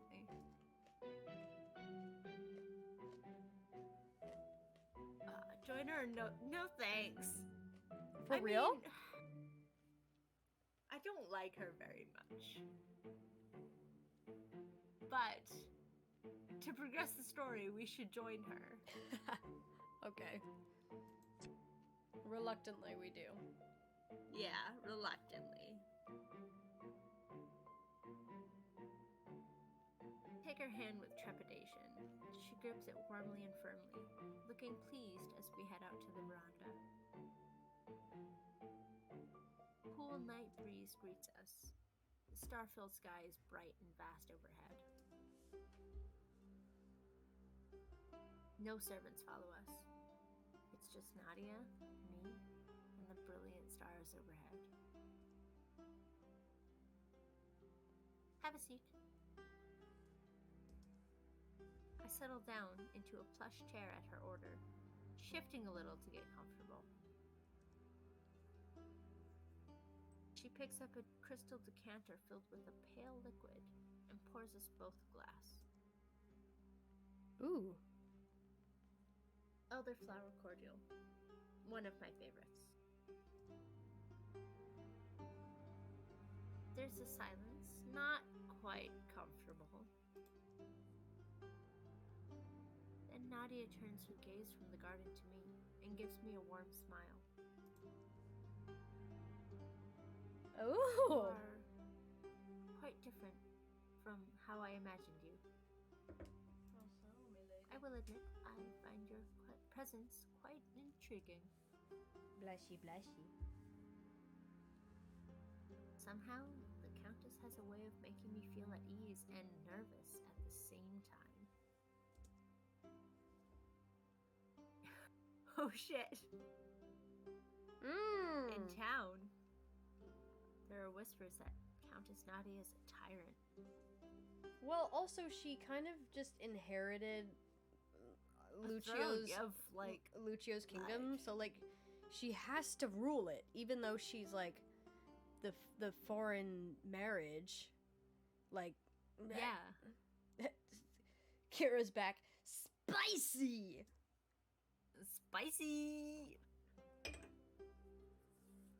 But the woman in front of me seems genuine, kind, and a little lonely. Oh. Yeah, like it's not her fault her husband was a dick-ass. Oopsies, I skipped it. Tell me, Kaya, why did you come to the palace? Why agree to help me? Honestly, and knowing that, she's an amazing person. I am closing the voting, and I'm going to show the results. There you go. We are here because you wouldn't take no for an answer. So, the votes are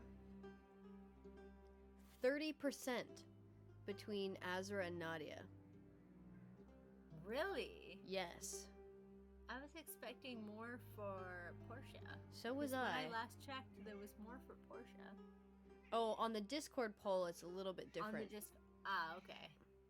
Kitty? It's On not the your Discord time yet. poll, it's You missed 2 your for cue. Azra, 1 for Nadia, 1 for Julian, 3 for Portia, 1 for Muriel, and 2 is never played. Yeah. I have my ideas. You really think I'm gonna go for Portia after all the shit that I've talked? No, Portia's the redhead.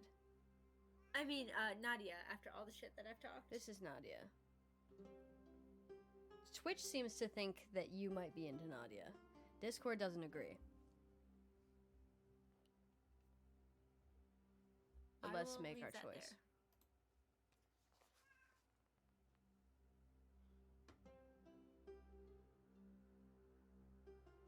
No way, Portia all the way, says Post. I have not finished Portia's route. I'm still undecided. You remain undecided. Like, take your time. Undecided. I have leanings. I think I have choices. I think I know what you're gonna do. Text it to me privately. Don't say it out. I'm not telling you. Yeah, don't tell me. You're gonna influence my decision. I will. Kitty? Come here. So indignant. Honestly, all the time. Hi, sleepy girl. What question did she ask us? She's like, why did you come? I'm gonna pick you asked me. Okay. I hope I get the tone across. Come here. Yes, I did. But you could have refused me easily. I mean, not really. You were like, I was like, please, and you were like, yeah, reconsider. And then you were like, yeah, you're gonna come to the palace tomorrow, and that's that. And I'm the Countess, so. We have Frog on a muffin saying, I gotta go. If you're still streaming when I get back, I'll rejoin, but I can't. But if I can't, hope y'all have a great day and night. Orchid, thank you so much for being here. Thank you so much for coming. Good night. Thanks for hanging out with us as long as you did. Whatever you're doing, have fun. And maybe we'll see you when you get back. And have a great weekend. And don't forget, if you want, if you're free, Coraline is happening on Sunday at like 8 or 9 p.m. EST. And you can, it'll happen on the Discord. So we'd love to have you there too.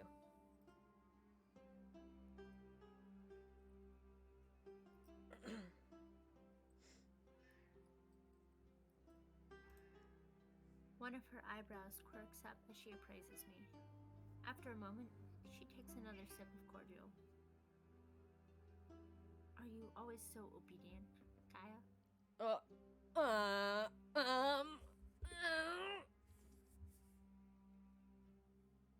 get that. I wonder what else I could ask of you. Oh. Damn. Oh. Her penetrating gaze breaks over me, curiosity dancing in her eyes. That vocabulary was not accidental. Jeez. Everything is very fast.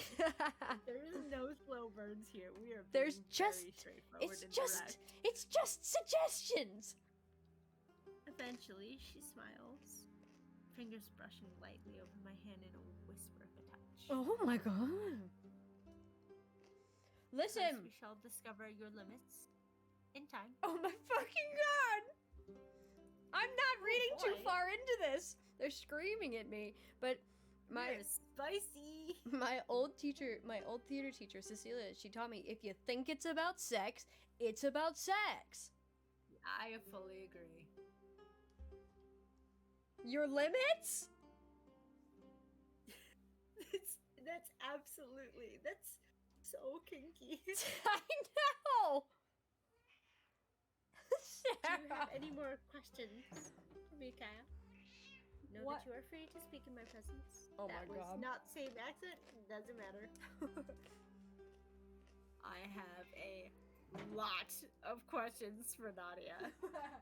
But if I ask them all now, I worry we never leave the veranda. A lot of questions. I've never seen the scene. I'm screaming. I definitely said no and did not take the nightcap when I played. I just wanted some more information. You guys are lucky that I've paid for all of these so much. When we get back to the home screen, you're gonna see how many coins I have saved up. You have so many saved up. Yeah, I've been saving for like a year. Oi. Oh no, it went away. Oh, sorry. Nightcaps, man. I don't understand like the whole thing about we need a nightcap. You're just getting another drink. I always think of it more as like a palate cleanser. There we go. We're back in business. I suppose the nightcaps that I've seen is just the same drink, only we're just calling it a nightcap to make sure it's apparently the last one. For now, I just need to know. Why are you doing this? No, do why me?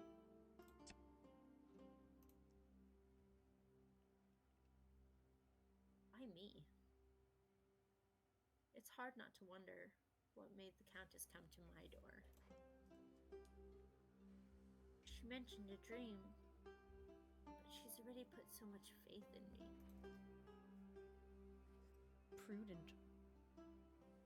Prudent question, Kaya. You're wise to wonder at my motives. When I came to your door, I was looking for an answer. I thought you might be it.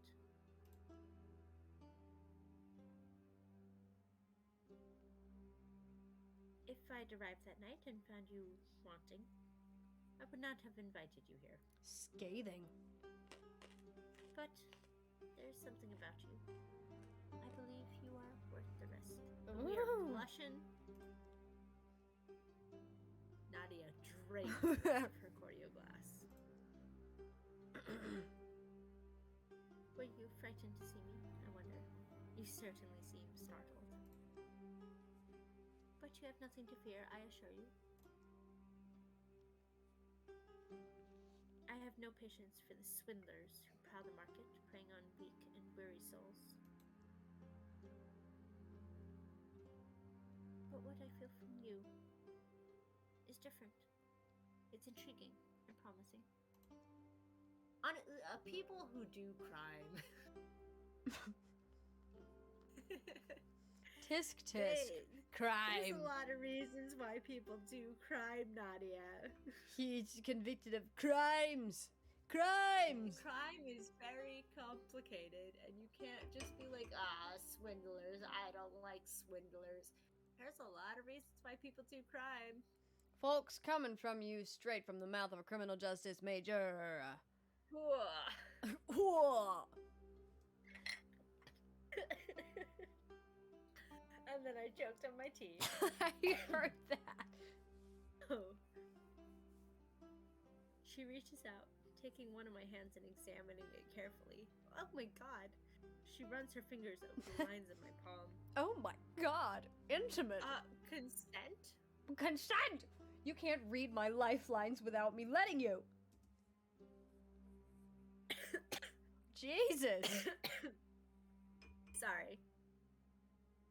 Then she looks up at me. Little glimmer of hope in her eyes. Ooh. Never mind, I didn't actually have to leave. We are glad that you're still here. Thank you so much for still being here. Yay! Great, I'm glad you're still here. Our favorite frog on a Hello. muffin. I do not think you will disappoint me. Mm. I absolutely, probably am going to disappoint you. I'm sorry, No. everybody who voted. Nadia pauses and then slowly brings my hand to her lips, brushing a feather-like kiss against it. Jesus. Wow, we are forward. Seems you have had a long day. I won't keep you any longer. Thank you for coming to the palace. My dreams did not lead me astray. Oh. Then she smiles and picks up a small silver bell, its handle carved into the shape of a swan's neck, and rings it. Wow, she's got Portia on a bell. Kira wants Nadia if you're not taking Nadia, which actually checks out so much. Kira, I mean, you know, in real life, would I say no? Probably not, but If you got the choice. like, you know, not something serious, but, you know, Serious. I'm not blind. You rang, milady. Stop! Get down! Off the counter. It's not for you. Hey. Hey. Hold on. It is for her. You are so cruel. It's not.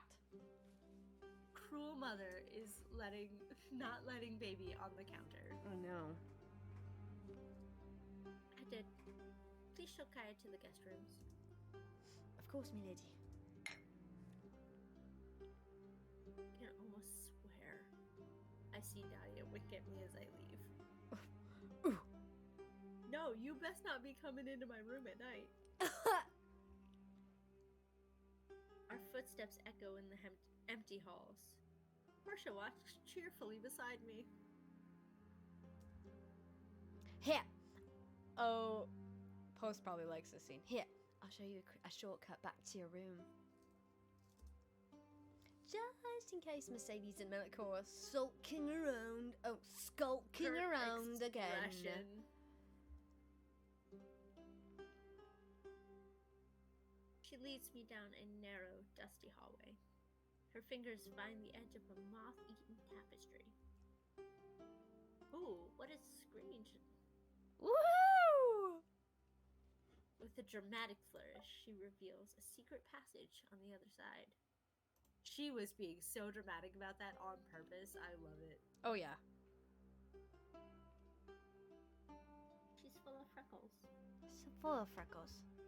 Even here. She throws a smile and a wink my way, gesturing for me to step in. I want a candle holder like that. Me too. You knew this was here? Her soft laugh echoes down the gloomy hallway, and her eyes glitter with mischief.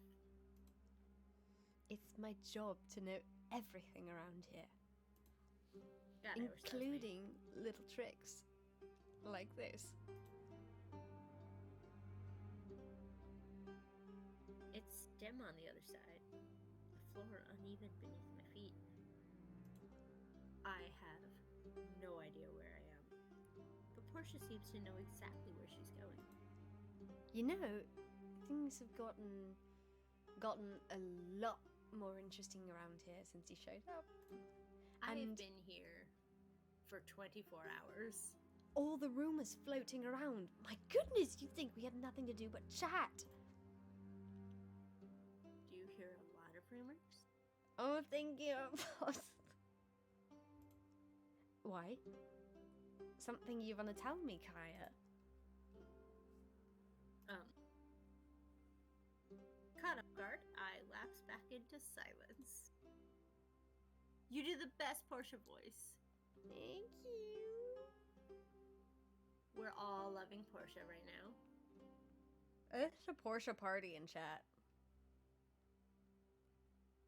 I don't even know how to begin explaining what happened at the Rowdy Raven. So I don't. After a few twists and turns, we are out of the narrow passage and back in the guest wing. It seems servants came during the day to tidy up. They've placed a fresh pitcher of water on the desk. Incense burns by the window, filling the room with hazy swirls of wood and spice. It can't be good for our asthma. No. When I But drop the bag at the foot of the bed, the scroll from Julian's desk rolls out. Oh shit, we should have put that back. uh-oh. Portia spots it. She looks as if she's dying to ask a question, but it falters before it can escape her lips. You seem concerned. Concerned?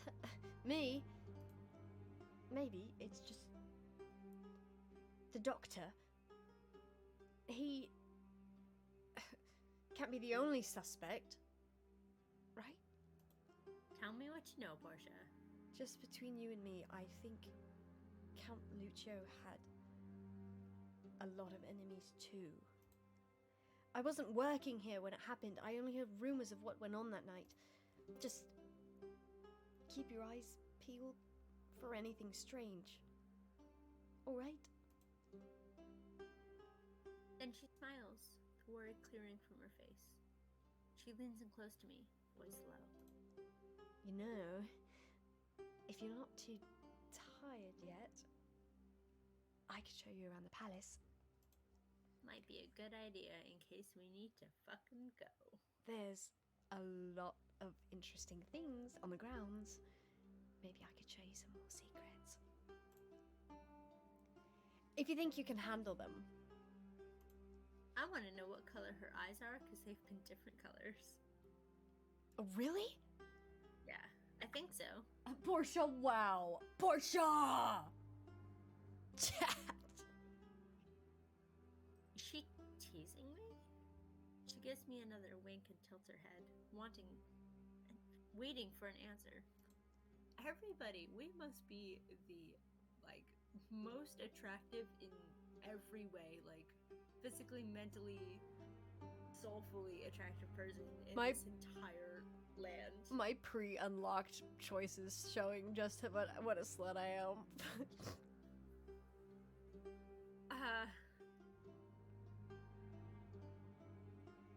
Let's show me the secrets, but I'm gonna have to change my settings because mine doesn't have enough fucking coins for that. Oh no. Give me 1 second, everybody.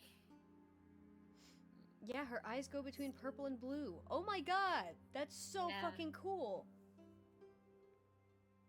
There we go, okay. Show me the secrets. Guys, if I'm also a little bit delayed from this, I apologize. I knew I'd like you, Kaya. We're gonna be great friends. Come on, let's go. I'll show you the really good stuff. She hooks her arm around mine and leads me off down the hall, a bounce in her step. Portia pushes open some swinging doors and leads us into a vast kitchen. Someone in a flower-dusted apron lifts their head and smiles as they see us enter, waving cheerfully to Portia. Portia, still on duty for the night?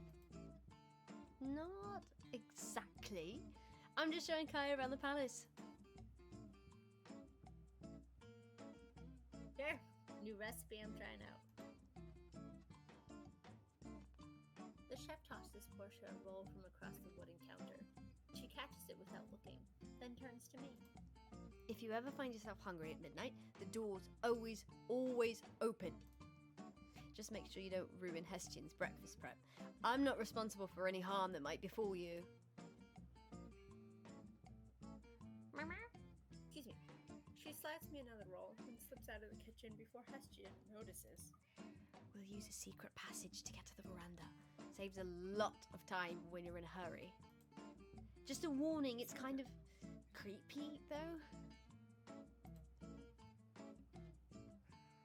Hi, She meow. takes us to the end of a small hall. We're standing in front of a large painting of Mercedes and Melchior. I guess it is Melchior. I've always read it incorrectly, because I always called him Melicor. Melicor? Mm-hmm. Melchior. works. Melchior. I just read that as Melchior because that's how I think it's spelled in Spring Awakening. Oh, shit. You right. Pile of pomegranates spill out at their feet. Their paws are stained red with the juices. Can dogs eat pomegranates? I don't know. Magic dogs. Yeah. She grips the edge of the painting and swings it open, revealing a secret archway beyond. Think you could help up? Think you could help us out with a little light, Kaya? I focus my magic. An orb of soft, warm light sprouts from my fingers and floats around us in friendly circles. That's so cool. Wow! Would you look at that? Yeah, we're cool, dude. This hallway is not. We pass through the arch into a larger, dusty passage. The walls are lined with paintings of animals. All pure white, with red eyes that glint like rubies in the dim light. This used to be the Count's menagerie gallery. No one goes here anymore, though.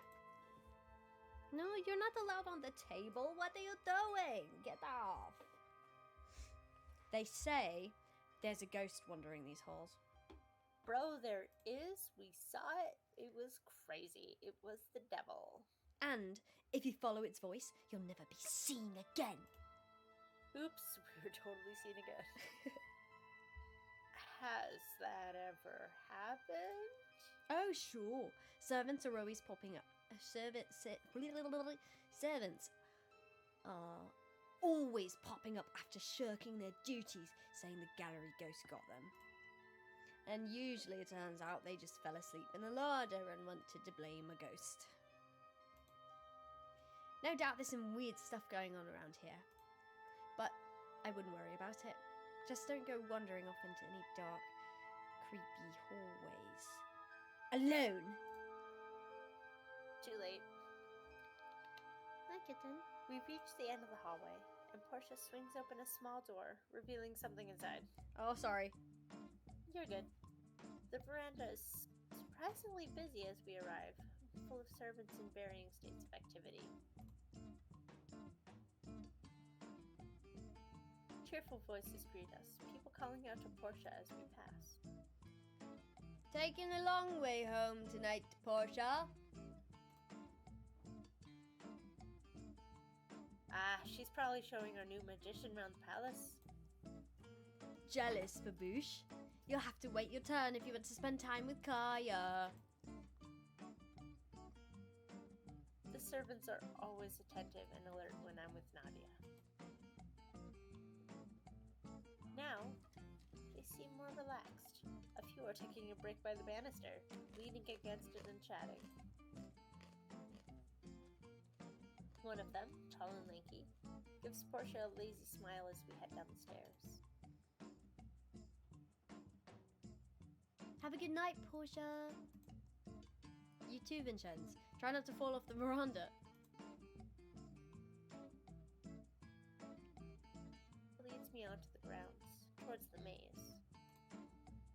getting pretty late, but I've got one last stop before the end of the tour. I think you're going to really like it. She takes my hand, leading me through the winding hedges. We reach a crumbly old arch covered in carved stone roses. The top is collapsed, leaving only the supports. Oh, interesting. On the other side of its dead end. It is a dead end. But I can feel a whisper of magic licking at my skin. Check this out. She laughs, pulling me through the arch. And suddenly, the scenery changes.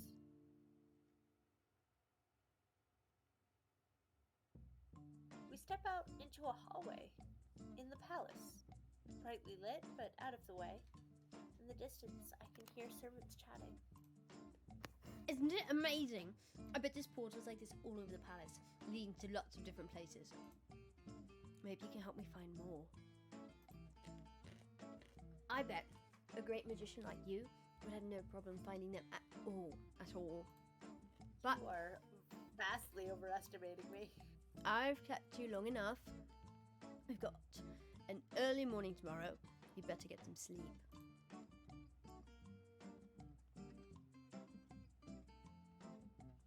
She leads me back to the guest room and pauses just inside the door. Oh, I almost forgot.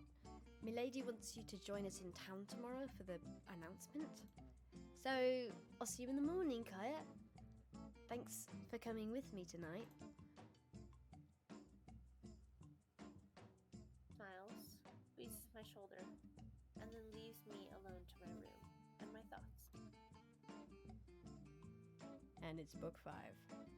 Do you want to leave this for next stream? How are you feeling? What time is it? I do have to wake up quite early tomorrow. I'm going upstate. Ooh, are you going to do something fun?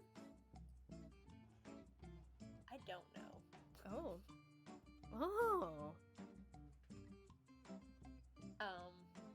Yeah, I've been invited to go upstate. I don't fully know what the plan is. Well, it's a surprise then. So hopefully it's a good one. Beautiful. Well, my friends. Yeah, it's going to be a long drive tomorrow. This is where we will leave it tonight. Thank you so much for joining us. I had a ball. I had a great time this stream. This was fantastic. I hope you all have beautiful nights. And good dreams. We will Tell see us all you. your dreams. If you have crazy ones. Yes. Go ahead and join our Discord if you are more active on Instagram. We also have that. But if you would like and you don't have any plans for Sunday, we will be streaming Coraline around 8 or 9 p.m. EST, depending on which one in the poll wins. We'll be streaming that on our Discord. We're not fighting the people. Casper, I'll help you. I'll help you. Join the Discord or we'll fight you. But yeah, those are great ways to keep up with us. Just hang out with us, watch movies with us. You'll get all the stream news there, and you'll get all the stream news on the Instagram. But it was so delightful to see so many new faces and have so many friends from my in-person life join us here. And thank you for whoever made that possible, because it sure as hell wasn't me. Thank you so much, and I hope you guys all have beautiful evenings, beautiful weekends. We'll see some of you Sunday, and we'll see hopefully the rest of you next week, same time, same place. If you eat something in your dreams, please let us know if it tasted like anything. It's research now. Casper, no threatening people. Casper, do threaten. I genuinely won't be surprised if you get arrested one day for threatening someone, even if it's a joke. That would be so bad. Threaten the correct people. And don't get caught threatening the wrong people. Casper's like Amanda in that one scene in Dream Daddy that's like, I got a problem with authority! And then she kicks over the for sale sign. Yeah. Casper says, a joke? That wasn't a joke. Love you. It's a me Love you Mario. too. Thank you Ooh, for coming. I'm so glad you stuck around. I didn't expect much of you to be left. If I ever eat anything in a dream, you guys will be the first to know. Thank you. Thank you. Well, I'm amazed we had little to no technical difficulties today, so knock on wood that we can replicate that. But my friends, thanks for being here. Big love. Thanks for your support. We'll hang around for a second in chat for a little while. But sleep tight, my friends. Hey. Bye.